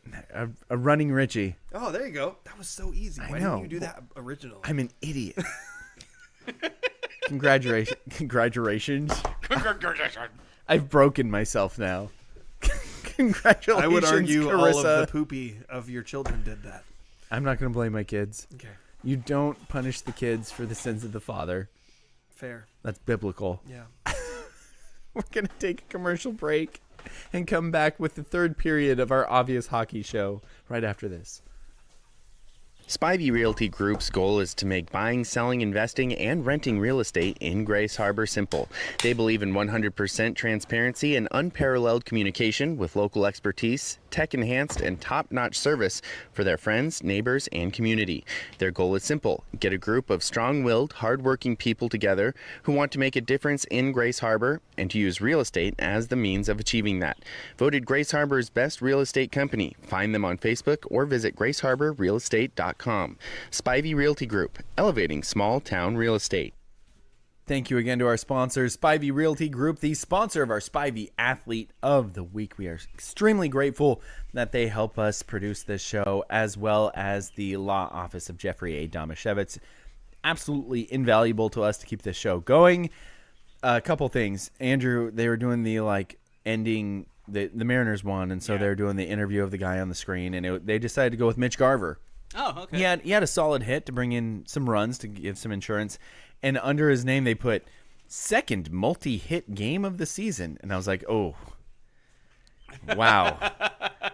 Multi-hit game, second they're reaching for something special about Mitch Garver, but whatever. The other thing I want to bring up is Richie commented, I'm gonna paraphrase the "don't worry" part of this comment. He didn't say "don't worry," but I'm paraphrasing that part, and then the rest of it is a quote. "Don't worry, I've pointed to some Aberdeen kid after my 100 meter and still won." I love some Aberdeen kid. You don't even you can't even give him the dignity of a name. He's Well, some he Aberdeen was probably kid. so far behind that he couldn't remember. He But knew I'm that it was assuming- an Aberdeen kid, but he couldn't see the face of him because he was too far away. I'm assuming that it was actually some Aberdeen kid on the sideline taking a picture of him. That's what I'm assuming. Okay. Not that makes sense. Not he turned around to point at him as he was racing against him. That would be That would be brutal. yeah. That's probably not something we want to encourage. No, we don't want to encourage that.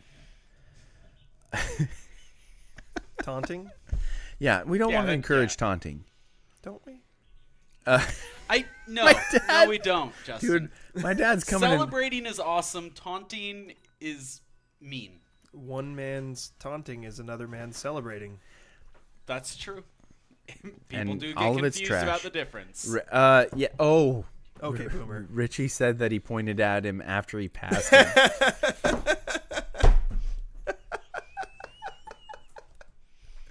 If you watch Richie do these races, though, he passes a lot of people. Because Richie Guadarrama doesn't consider himself... He doesn't bother himself with quick starts. He's like, I can start however I want, and I'm still going to pass everyone. He passes so many people throughout the race. And Dude, Richie I need says he was talking trash to me before the race, and that's That's a mistake. That's a big mistake. Huge. Dude, That's the risk you take when you start to talk trash. you don't talk trash to the best. I'm just throwing that out there. The amount of times I've watched basketball players talk trash to the best players on the team, and I'm like, you're an idiot. The amount of times I watched guys talk trash to Joey Wayman just to watch him torch him for 30 points and then make him feel like an idiot while doing it. It's don't. Unless you're going to beat them, you don't talk trash. You shut up and hope they have a quiet day. That's it. Oh, my dad's coming in hot again. What did I say to make him mad? You didn't say anything to make him mad. He just Yet. said your event would be hot dogs. Yes! Yeah. Yeah. Dude, me, you, and Andrew would be a pretty darn good hot dog relay team. Just throwing that out there. What exactly is a hot dog relay? I don't know, but How do we you would relay do them? awesome. Someone taps out and can't eat any more. The Yes. next one Okay, I was going to steps say, because Yep. the problem is if anyone There else it is. touches my hot dog, I'm not eating it. So that's the problem with the relay. I part of it. like Andrew's version of this. You Eat as many eat, as you- yeah. you eat until you tap out, and I feel like the three of us could do some real damage. I think we could, yeah. I'm the weak link of this bunch, and you saw what I did at that McDonald's that one time. You can be a killer if your Dude. stomach is right. The Grand Mound McDonald's. They didn't see They what was still coming. have your picture Yeah. up on the wall. I'm there. I'm on their hall of shame. Yeah. The Seahawks party basket did not know what was coming. His picture on the wall is just people who are banned from the bathroom, though.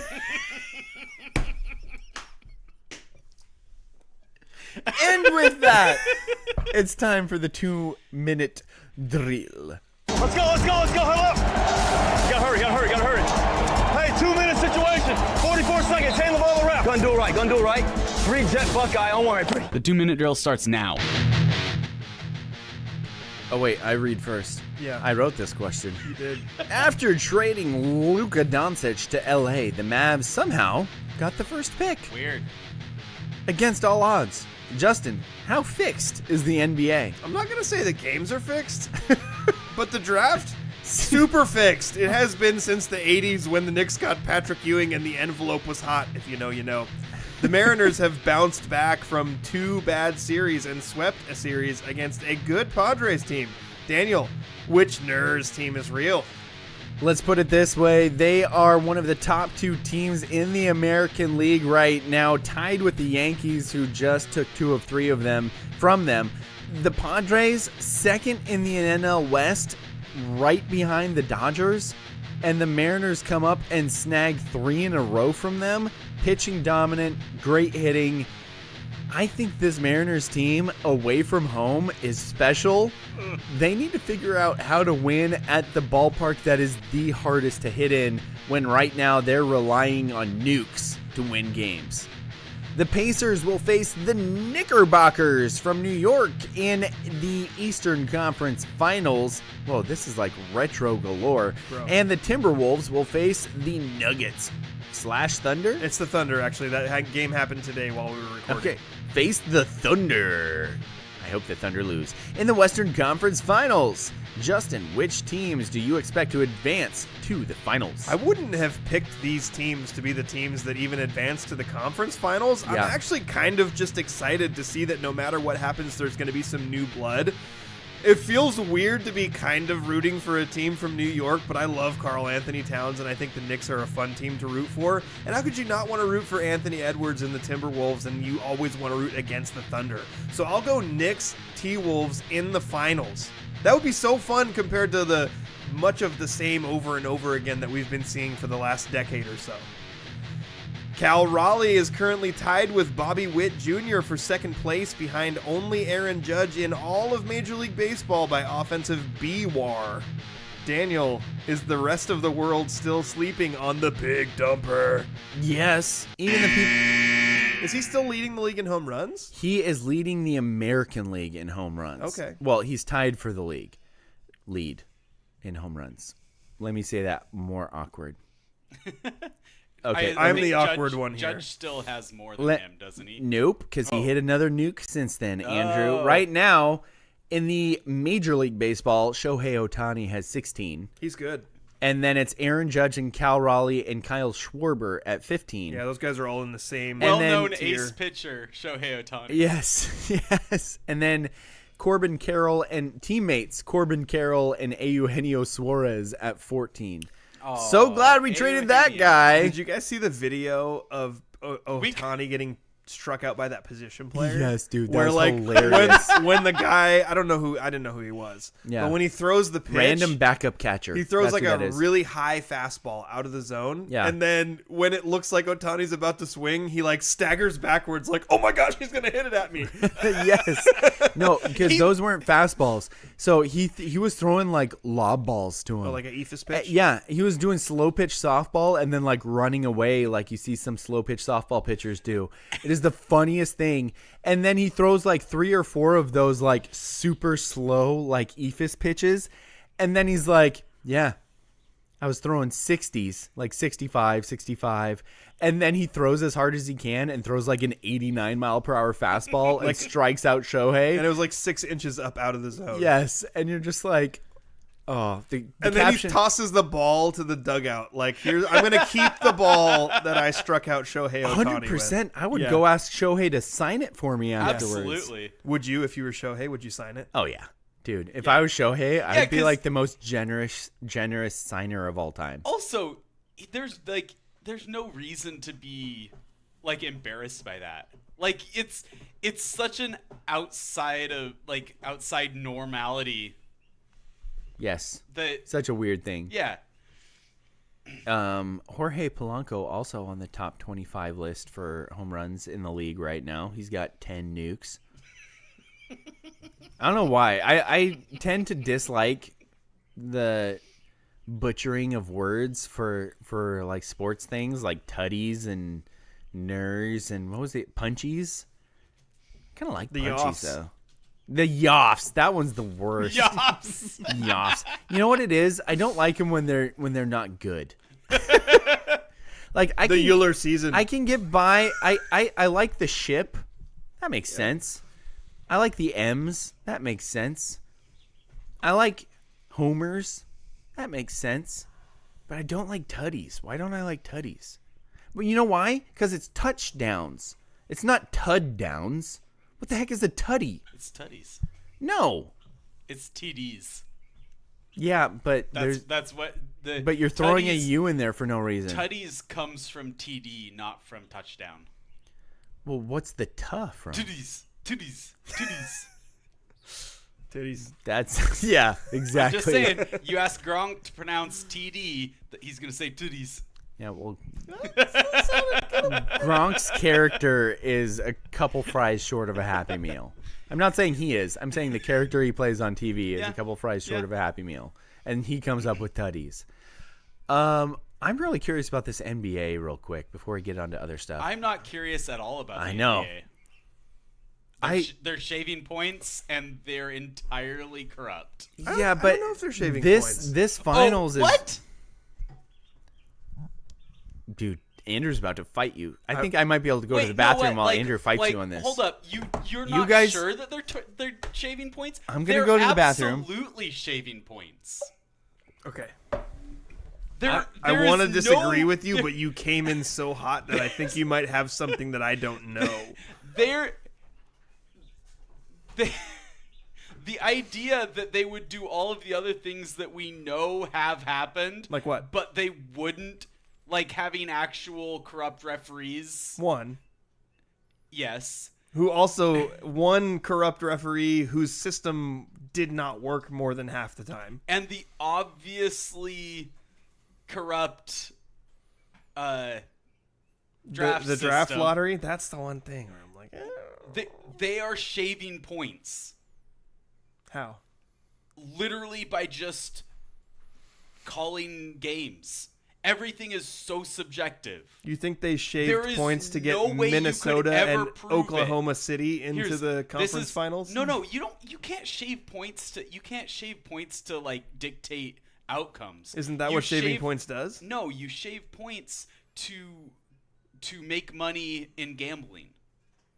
You're not even deciding who wins or loses. You're establishing that like the over is gonna hit or not hit. And there's absolutely no way you can convince me that the NBA is not profiting by illicit means. Okay, I'm not going to disagree with you. Present me with some evidence of that. No, the evidence. You made a claim. Present me with some My evidence. of it. evidence is that you couldn't prove it if they were doing it, and therefore they are doing it. That's absolute nonsense. Okay, all right. I will give you that I'm just throwing this out there. the draft lottery stuff has been shady for a real long time. Like LeBron leaves Cleveland. The league is shady. I just said Shim Slady. Set aside the Patrick Ewing stuff. Okay. LeBron leaves Cleveland, they get the number 1 pick. Chris Paul gets traded to the Clippers, they get the number 1 pick. Anthony Davis leaves the Pelicans to go to LA, they get the number 1 pick. Whoa, dude. Like I didn't even know all of these. This is insane. It's happening over and over again. So now it's like the one trade of this season that's like, that doesn't make any sense, is Luka goes to LA. They get the number one They pick. get But the it number makes one pick. sense if you include in the trade that they get the number 1 pick. Exactly. Exactly. Yep. Yes. Exactly. Yeah. And so all you have to do is get Nico Harrison and whoever's in charge of Dallas to agree, hey, you know what? You're going to get made fun of a little bit.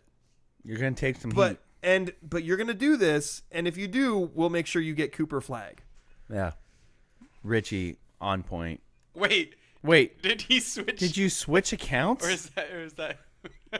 Why do you have two different screen names, my guy? Richie has a burner. He has an account and a burner But account. it still has his last name on it. Maybe he's commenting from his phone now. He says Richie the doesn't draft care, is man. 100% rigged. Richie doesn't care. Yeah. Dude, that, like, how can it not be rigged after all those things you just said? Yeah. But the point I'll give to Andrew is if they're just shaving points, he says, yes, I switched. I love it. Why? Dude, I just love it. Because he's Richie. Maybe he was on a computer and now he's on his phone or vice versa. But why wouldn't you have your account linked to both your computer? I don't know. Sometimes you just start using one and you decide not to switch it. I know Google still yells at me sometimes because I won't merge my YouTube and Google accounts. Me too. Yes, because I have a YouTube account from before they started doing that, and it's like, "Are you sure you don't want to be Daniel Hargrove?" And I'm like, "No, Why wouldn't you? I'm Hargy13, Why bro. wouldn't you just merge them? It's so easy. Because I'm Hargy13, bro." I don't know. It's super easy to have a merge, though. Does it like keep all of your stuff? Yeah. But But it changes that's your not name. my screen name. I have a screen name. But here's.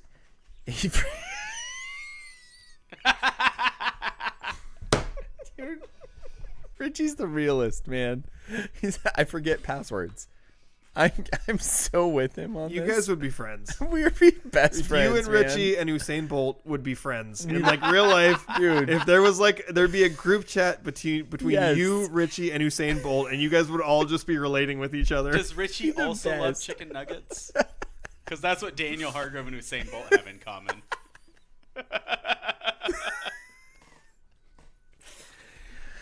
Oh my gosh, it gets me every time.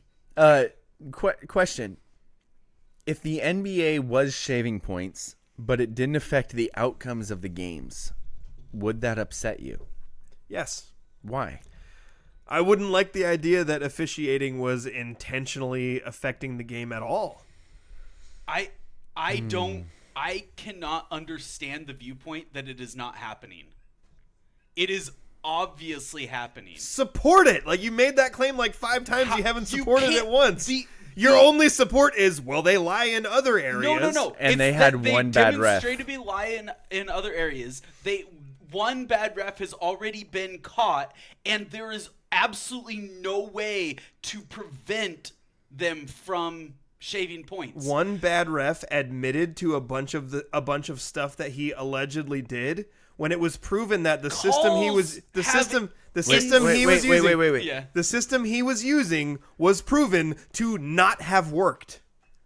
There's a whole podcast series that has all the stats and info laid out on this. He affected games individually, but all the other times where he was like, oh, I know how these other guys were going to affect the games, he would feed that information to like professional gamblers. They stopped using it because he was wrong.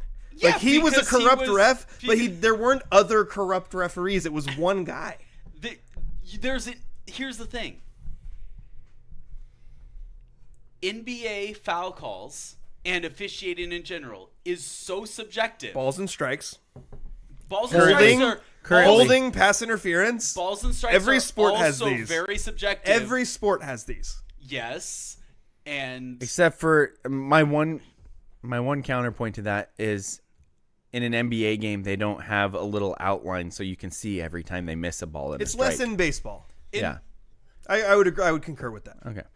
But holding In holding football, and pass there's so interference. many subjective Justin, things. Justin. Illegal contact. You can call something on every play if you want to. I would say that it's been fairly obvious over the last decade that the NFL has severe officiating questions. Like, NFL officiating, especially in the playoffs, is very questionable at major inflection points that have massive impacts on the game. The NBA, I don't really think is questionable. I think that they literally have control of the game. Well, Because listen, you like This a is team based on starts- all the NBA basketball you've watched. Yeah, a team starts to get a little bit of momentum. You don't even have to call a controversial call. You can just call a travel. When's the last time you watched an NBA game? I have literally never watched an NBA game, Justin. Actually, that's not true. I went to a Blazers game as a kid. So you you're got to go coming to a at Blazers this. game? You're coming at this from the highest point of knowledge possible. I've never Yes, been to a Blazers yes, game. absolutely. Andrew's No, coming here's at this my- from the An knowledge entire of outsider, Yeah. complete outsider, with an understanding of how impactful the officiating is on the game. But you're talking about game flow. You're like, in the game flow, this is what happens, and I know because I've never seen it. Is what you're saying. No. Yes, No, it is I'm exactly saying- what you're No, saying. I know because you couldn't prove it. There's no way you could ever prove, like, oh, this is happening because it's all so subjective. Andrew's saying that And I'm it's saying so that subjective. it's so subjective that you can't prove anything. You can't prove anything, and therefore it is happening because there's no Do way. those two things have to be true at the Yes. same time? Because I was with you. I was actually like, when you started that sentence, I was like, oh, Andrew's right. And then you were like, so it's happening. And then I was like, well. That's the closest thing you'll ever get to Andrew admitting he's wrong, is he just started laughing after he answered one of your questions. No, this is the thing I believe.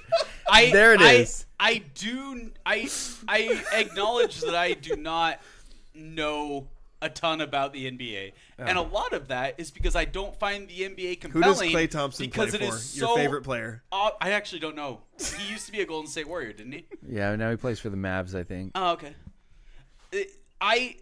A large part of why the NBA is very not compelling to me is because it is so obviously and completely at the whim of the official. Like, that is part of it. The other part of it is that it is so single person reliant. It feels like it feels like you could have a similar product by having guys line up at each, like in practice when you're like lining up to take reps, like have guys line up and then just get fed the ball, and at each of the court, like they get fed the ball, they do some cool trick, and then they toss the ball down to the other end of the court and they get fed the ball to do some cool trick, and they just go through the line. That is the other thing about the NBA that makes me not at all interested. I really like the way you pantomimed one cool trick. You were like, they go down and they go do some cool trick. Some cool trick. That is a legit criticism of the NBA, to be honest. Thank you. Like what you just described. Yes. That's a legitimate criticism of NBA basketball. Yes. I'm not. I don't know exactly Officiating how that correlates. basketball is so hard. It is. And I'm this not is saying it's easy. My only officiating experience came from trying to officiate 6-year-olds. Which is probably even harder. When Zach Spradlin, Jace Varner, Jared Steen, Jack Adams were like 6 years old. I'm sorry, Richie. I coached I'm them. not trying to hurt. Andrew's words hurt. I was trying. I'm going to assume Richie is an NBA fan. From that, yeah, I think you're right. I was trying to officiate like 6, 7-year-olds playing basketball. It's so freaking hard because what Andrew said is true. It is so subjective. When do you call this? When do you not call this? When do you let it go? When do you not let it go? I said I'll never ref basketball again. I'll never do it because I would much rather officiate baseball, which I already fired myself from because I did used to umpire baseball and get paid for it. You fired yourself? Yeah, I did 1 year, and then I was 16 years old, and I was like, I don't like my own strike zone. I'm gonna fire myself. Richie's a Heat fan? Dude. Tyler Hero, Bam Adebayo, and nobody else. Yeah, it used to be Jimmy Butler. Yeah, sorry It about used to be LeBron James. Sorry about your Heat. Did- You picked a bad time to be a Heat fan. Did bro. you used to be a Heat fan when LeBron went there? Because that's when Justin was a Heat fan too. Dude, Richie was like 7.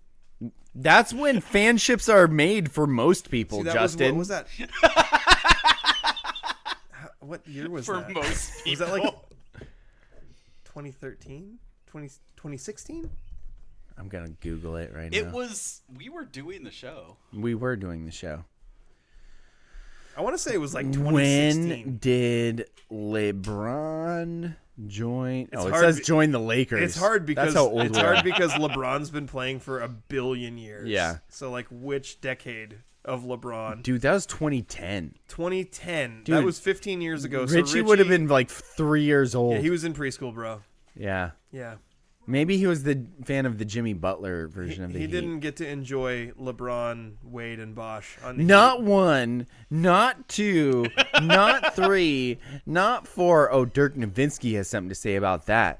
Have you seen those reels about Dirk Nowitzki talking to one of Dirk's teammates? Like, dude, this guy was a boss. And he said, "Oh, it's not the real big 3." Have you seen this? Apparently, one of Dirk's teammates said that wasn't the real big 3 because if it was, they would have gotten me to be on it. Oh, really? Yeah, he beat him. Yeah, that was one of the That Mavs Dirk team run was throughout the whole nuts. playoffs was They took out some crazy teams did. with that. Oh my gosh. Richie says he was 1. We're so old. Obviously, that that's was when, you. That's when he formed That was you. core- Like immediately, that you were like, "I bet core. Richie became a Heat fan when LeBron went there." I remembered immediately that I'm old as crap. You remember.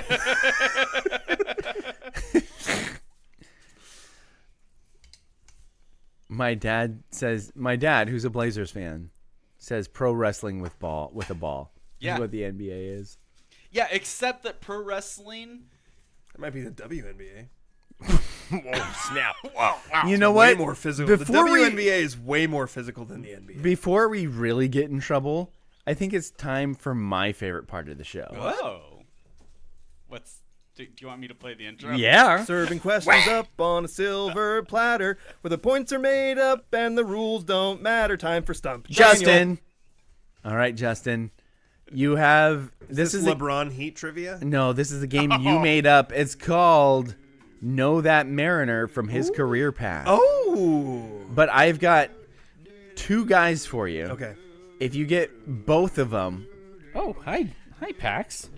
Hey, wow, this is how bad you've been on the show That's today. Mavis. You're kidding me. They are very different sizes. Dude, Mavis is huge. Mavis. When did Mavis get so big? I was so confused why Mavis went to me and not, or why Pax went to me and not you. Holy smokes, she's gotten massive. I'm completely thrown off. What was I doing? Well, this Right. isn't a promising start. I Stump think the Justin. segment's over. Right? All right, Justin. Yeah. You get both of these guys. You're in the Tar Heel zone. Okay. You only get one Along with Bill Belichick. and his 20-year-old girlfriend. I gotta be careful there. If you get one of them right, then, well, depending on which one. If you get the easier one right, then you're in like some random team you don't care about. Like, you're in like the Boise State. UCLA zone or the Boise State zone, something like that. If you don't get any of them right, then you're in the Duke zone. Just terrible. The just, Devil's Lair. just a bunch of Cooper Flag, and Knipple, just garbage. Is that his name? Yeah, it's a funny name though. It's so funny. All right, do you want the hard one or the easier one first? Heyo. I'll take the easier one first. Okay. All right, so this is this guy's career path. I'm also going to give you his career WAR, which this actually shocks me. Okay. This guy's career WAR, wins above replacement, according to Baseball Reference, so his B WAR, 34.5. Wow. Which is pretty darn Yeah. good. He started his career by playing 6 years with the Milwaukee Brewers. Okay. He then played 2 years with the Colorado Rockies. He was an all-star for both of those years, or for 1 year of each of those teams. Okay. He then played for the Mariners for 2 years, for 2002 and 2003. So kind of in our wheelhouse there, right? Okay, yeah. But not in 2001. But in 2002 and 2003, he did. Yeah. In 2004, he played for the Padres. He went back to Milwaukee for 2005 and 6. And then in 2007, he played for both Minnesota and Arizona. He played, how many years in total is that? Jeff Cirillo. My guy. Well done, sir. Thank you. Attaboy. You got the easy one. You are out of the Dookie zone. Jeff Cirillo. Thank God. Batted .319 when he came to the Mariners and then sucked. Let's see, in 2001, he hit .313. He had a .319 career average when he came to Seattle. Dude. Yeah, he was really good. And then he totally tanked. He then hit .249 for the Mariners in 2002. The Mariners were still really good, by the way. Yeah, they were good. Wasn't Jeff Cirillo the guy with like that errorless streak? I think so, yeah. He tied it and then choked. Okay, yeah. He booted the one for the record for most career like games as third baseman without an error. Mm-hmm. Yeah. All right. And then he still had a positive WAR when he hit .249. Remember when .249 was bad? Yeah. That used to be a real bad average. Like .249 would be like pretty good on this Mariners team. Because he went, would be pretty good in this MLB. Yeah, that's true. He played 146 games, hit .249. He had 121 hits, 20 doubles, only 6 home runs. He was never a power guy. But he had an OPS of 629. Be pretty good for this year's Mariners. The next year, though, he had a negative 1.4 WAR. Woohoo! And he hit over 30. And he hit 205. And then he went on to have some decent years after that. After leaving, he only couldn't hit in Seattle. As we've learned, T-Mobile is the worst. Really is. It's crazy. Go watch the Baseball Bat Bros YouTube video about trying to break the record for longest home run hit. It's insane. It's legitimately crazy. All right, well done, Justin. Thank you. First guess. I'm proud of that. All right, this guy was also on the 2002 Mariners. Okay. That's how I found these guys, by the way. Okay. I went out of perfect wheelhouse. Right. 2001. Well, that wouldn't be. It'd be. And I went 2002. Also a good team. We both know. We would all know every single player on the 2001. We should. Yeah. Both of these guys were not on that team, but were also on the very good 90-plus win 2002 win. I think 2 years in a row after that of 90-plus wins. Yeah. All right. This guy had a career of 20 years. Okay. Ooh. Yeah. He started in 1986. Okay. He played for Texas for 1, 2, 3, 4, 5. I can look this up somewhere else. 10 years. I found the easy way. Okay. Then he played for the Yankees. Wow. For 5 years, but not consecutively. So now, okay. So he played for Texas. Let me rephrase that. That was not the easy way for what I need to do. Okay. Turned out to not be right. Because he bounced back and forth a bunch. Okay. All right. So he played for Texas for 1, 2, 3, 4, 5, 6 and a half years. Then he went to Oakland for 3.5 years. Then he went to New York for 1995. That's a big run. That's why I know him. Okay. He played for the Yankees in 1995. Okay. Then in 1996, he played for the Yankees and then got traded to the Tigers. Dad, if you're listening, text it in now. You should know who this is.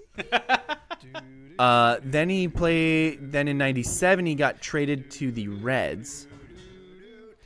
Then in 97, he got traded to the Blue Jays. So you got traded to the Reds and then the Blue Jays in the same year?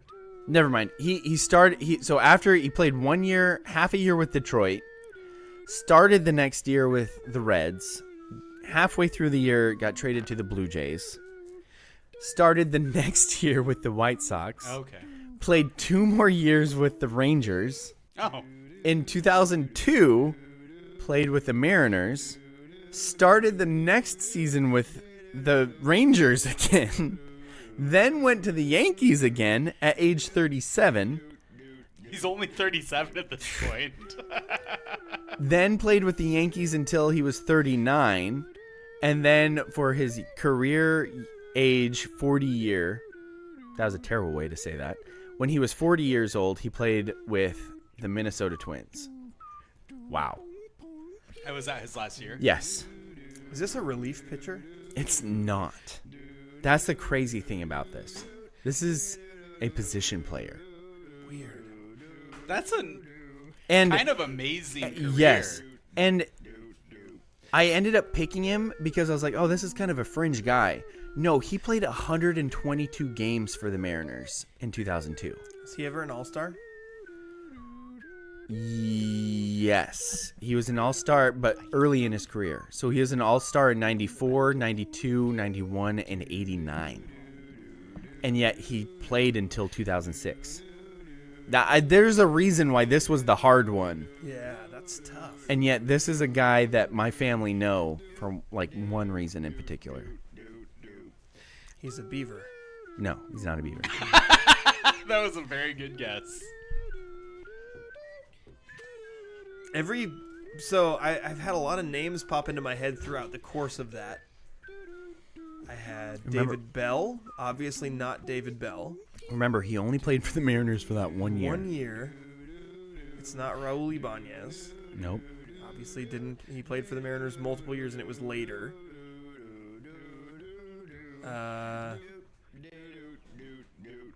He hit for the Mariners. He hit 270 with 13 home runs. Okay.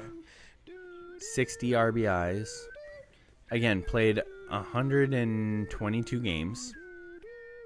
Okay, I'll take a half a point if you give me his position. What? Where does that half point put him? You're negotiating here because I did not say you could have a half a point. Because if he gets a full point, he'll be in the Tar Heel zone. The Tar Heel zone. Yeah. If you get the half a point, you can be in the Titans Beaver Cougar zone. Okay. Oh, okay. That's a good zone. People you That's root a for better because zone. of acquaintances. Why would he want to be? That's a good question.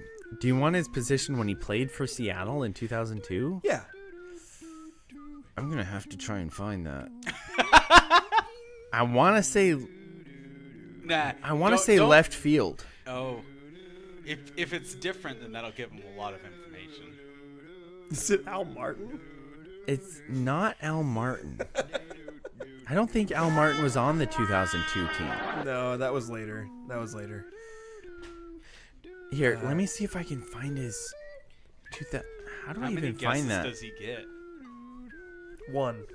That was an unofficial guess. His position on his position on Baseball Reference was right field. So maybe he would but he wouldn't have played right field with Ichiro. So he must have played left field and DH. That's all I got to say. That's all I can say. Okay. Unless I'm trying to find out more.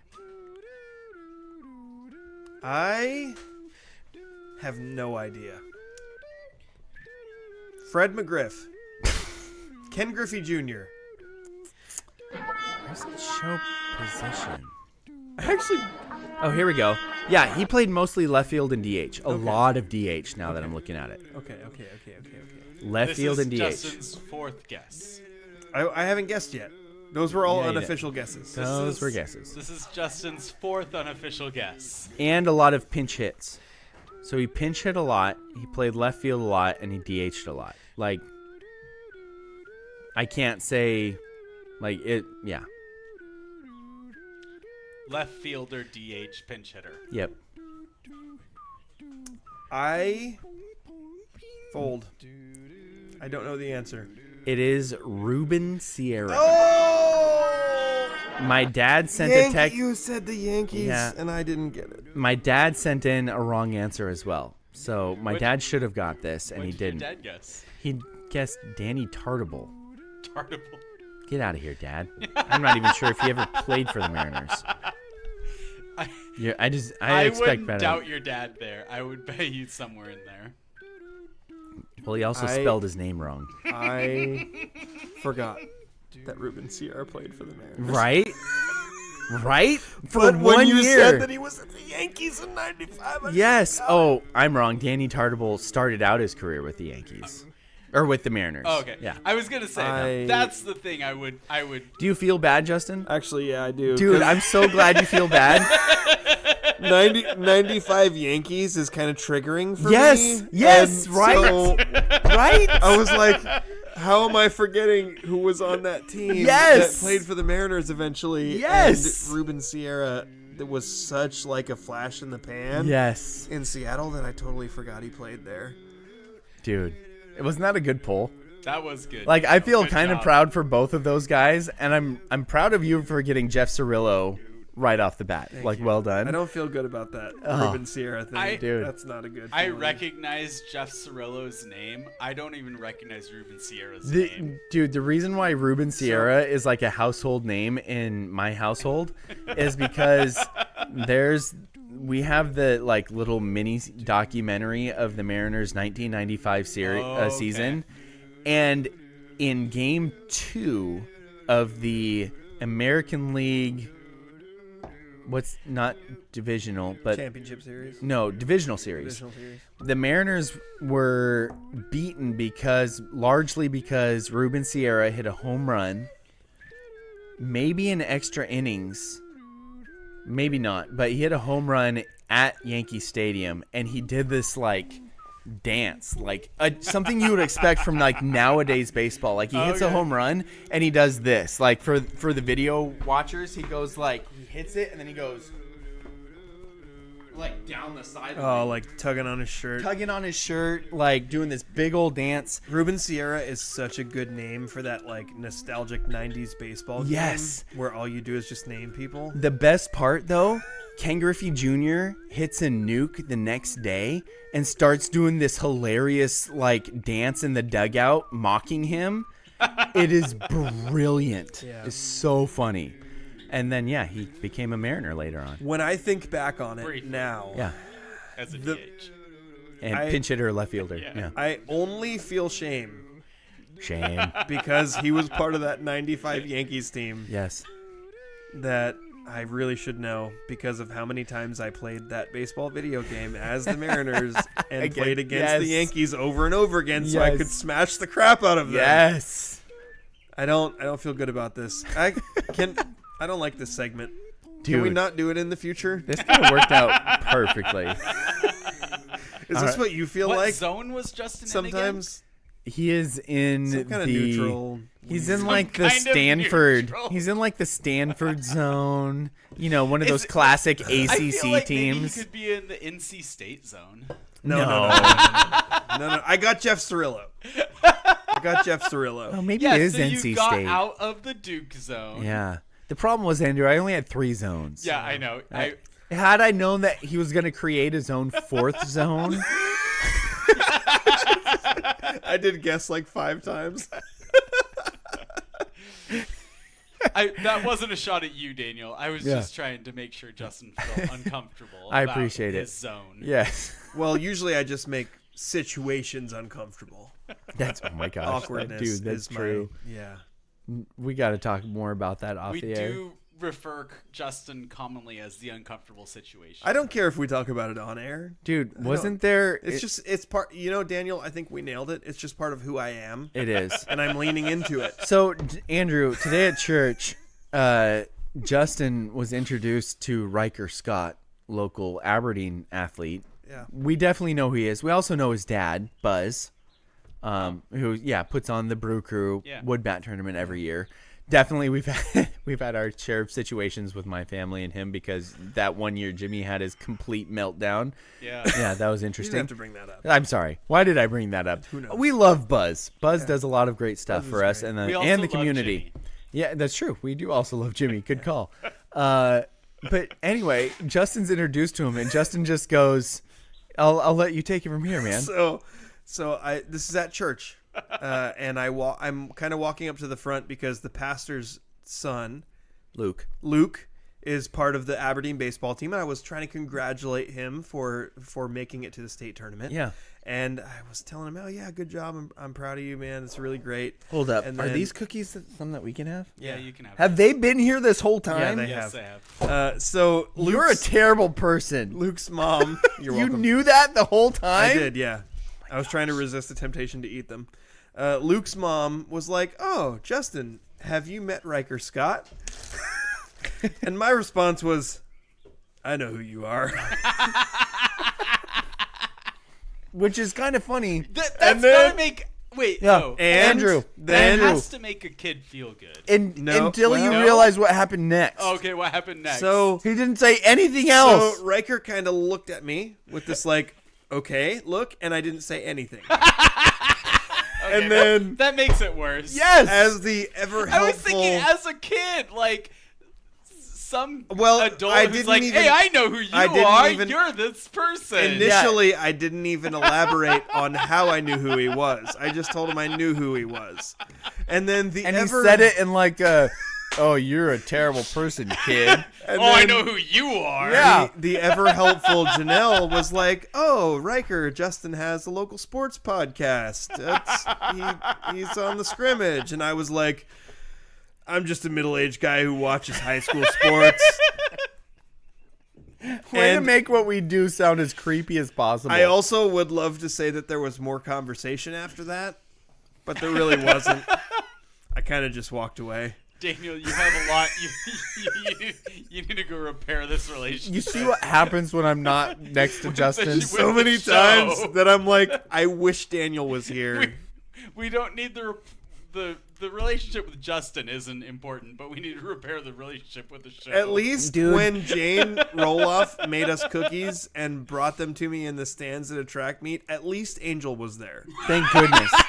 Dude, we might be canceled if that didn't happen. Not because you said anything inappropriate, but just the vibes you give off by yourself. I don't know how to do it differently. I don't know how to be different. You know, this makes so much sense. When we were interviewing people at the Wiffle Ball World Series last year, I was constantly playing catch up. And thank goodness the Grub Boys already knew you. You should. It's just this is just I would like to be less awkward. I don't Would think so you- at this point. Would you? I don't know how to do it. That seems unlikely. I think you're trying to at this point. You've got this far without becoming less awkward. My dad says, I remember the 95 game, forgot he played for the Mariners. And then he just said, it's okay, Justin probably had a hot dog in his mouth.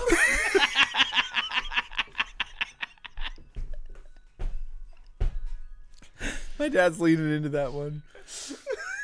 Oh, That's the best. which is a perfect segue because that's going to do it for our show today.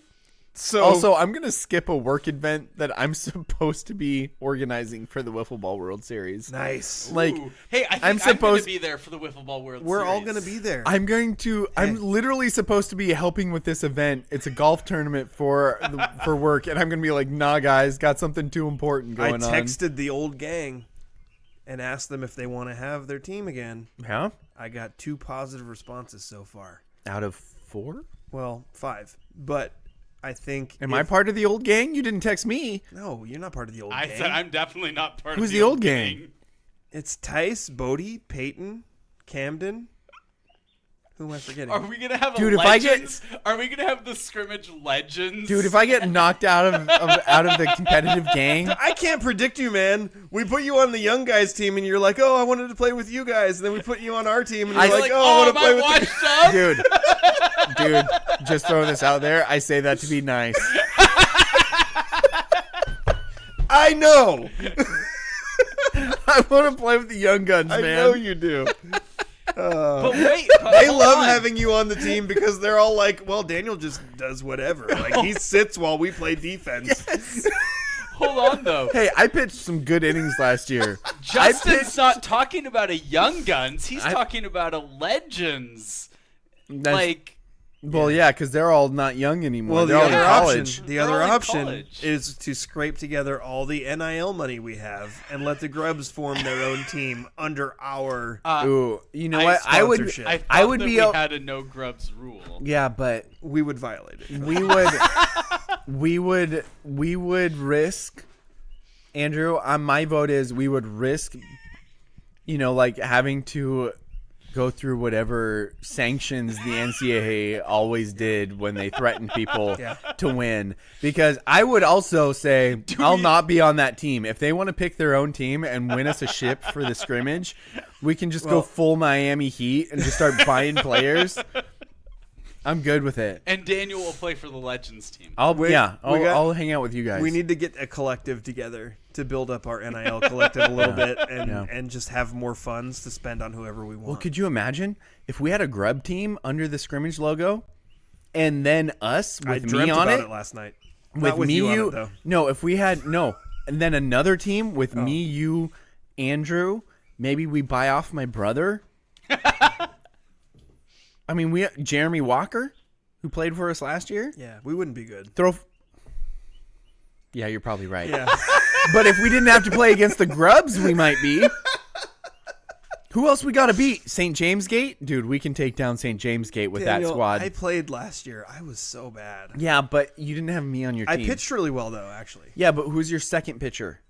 You need 2 pitchers in this thing. Just like high school baseball playoffs, you need Sean. 2 pitchers. It was Sean. Yeah, not a good second. good. I love Sean. Not a good second not a good option. pitcher, no.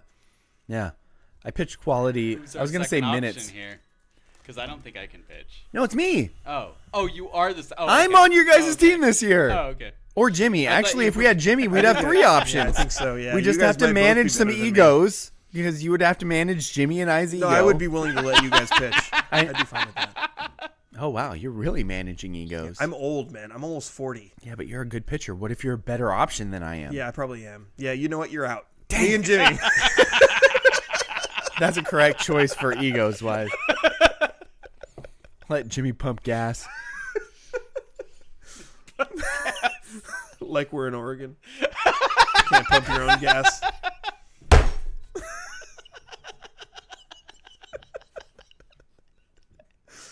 It's so complicated. If anybody stuck around this long, thank you. Richie, hit us up with a comment if you're still here. He's gone. He's the long only gone. one. Both Richies are long gone There's- at this point. It says there's still 4 people watching. 2 of them are Richie. And one of them's my wife and one of them's my dad. One of There it them's is. Richie from his computer. One of them's Richie from his phone because he forgot his password.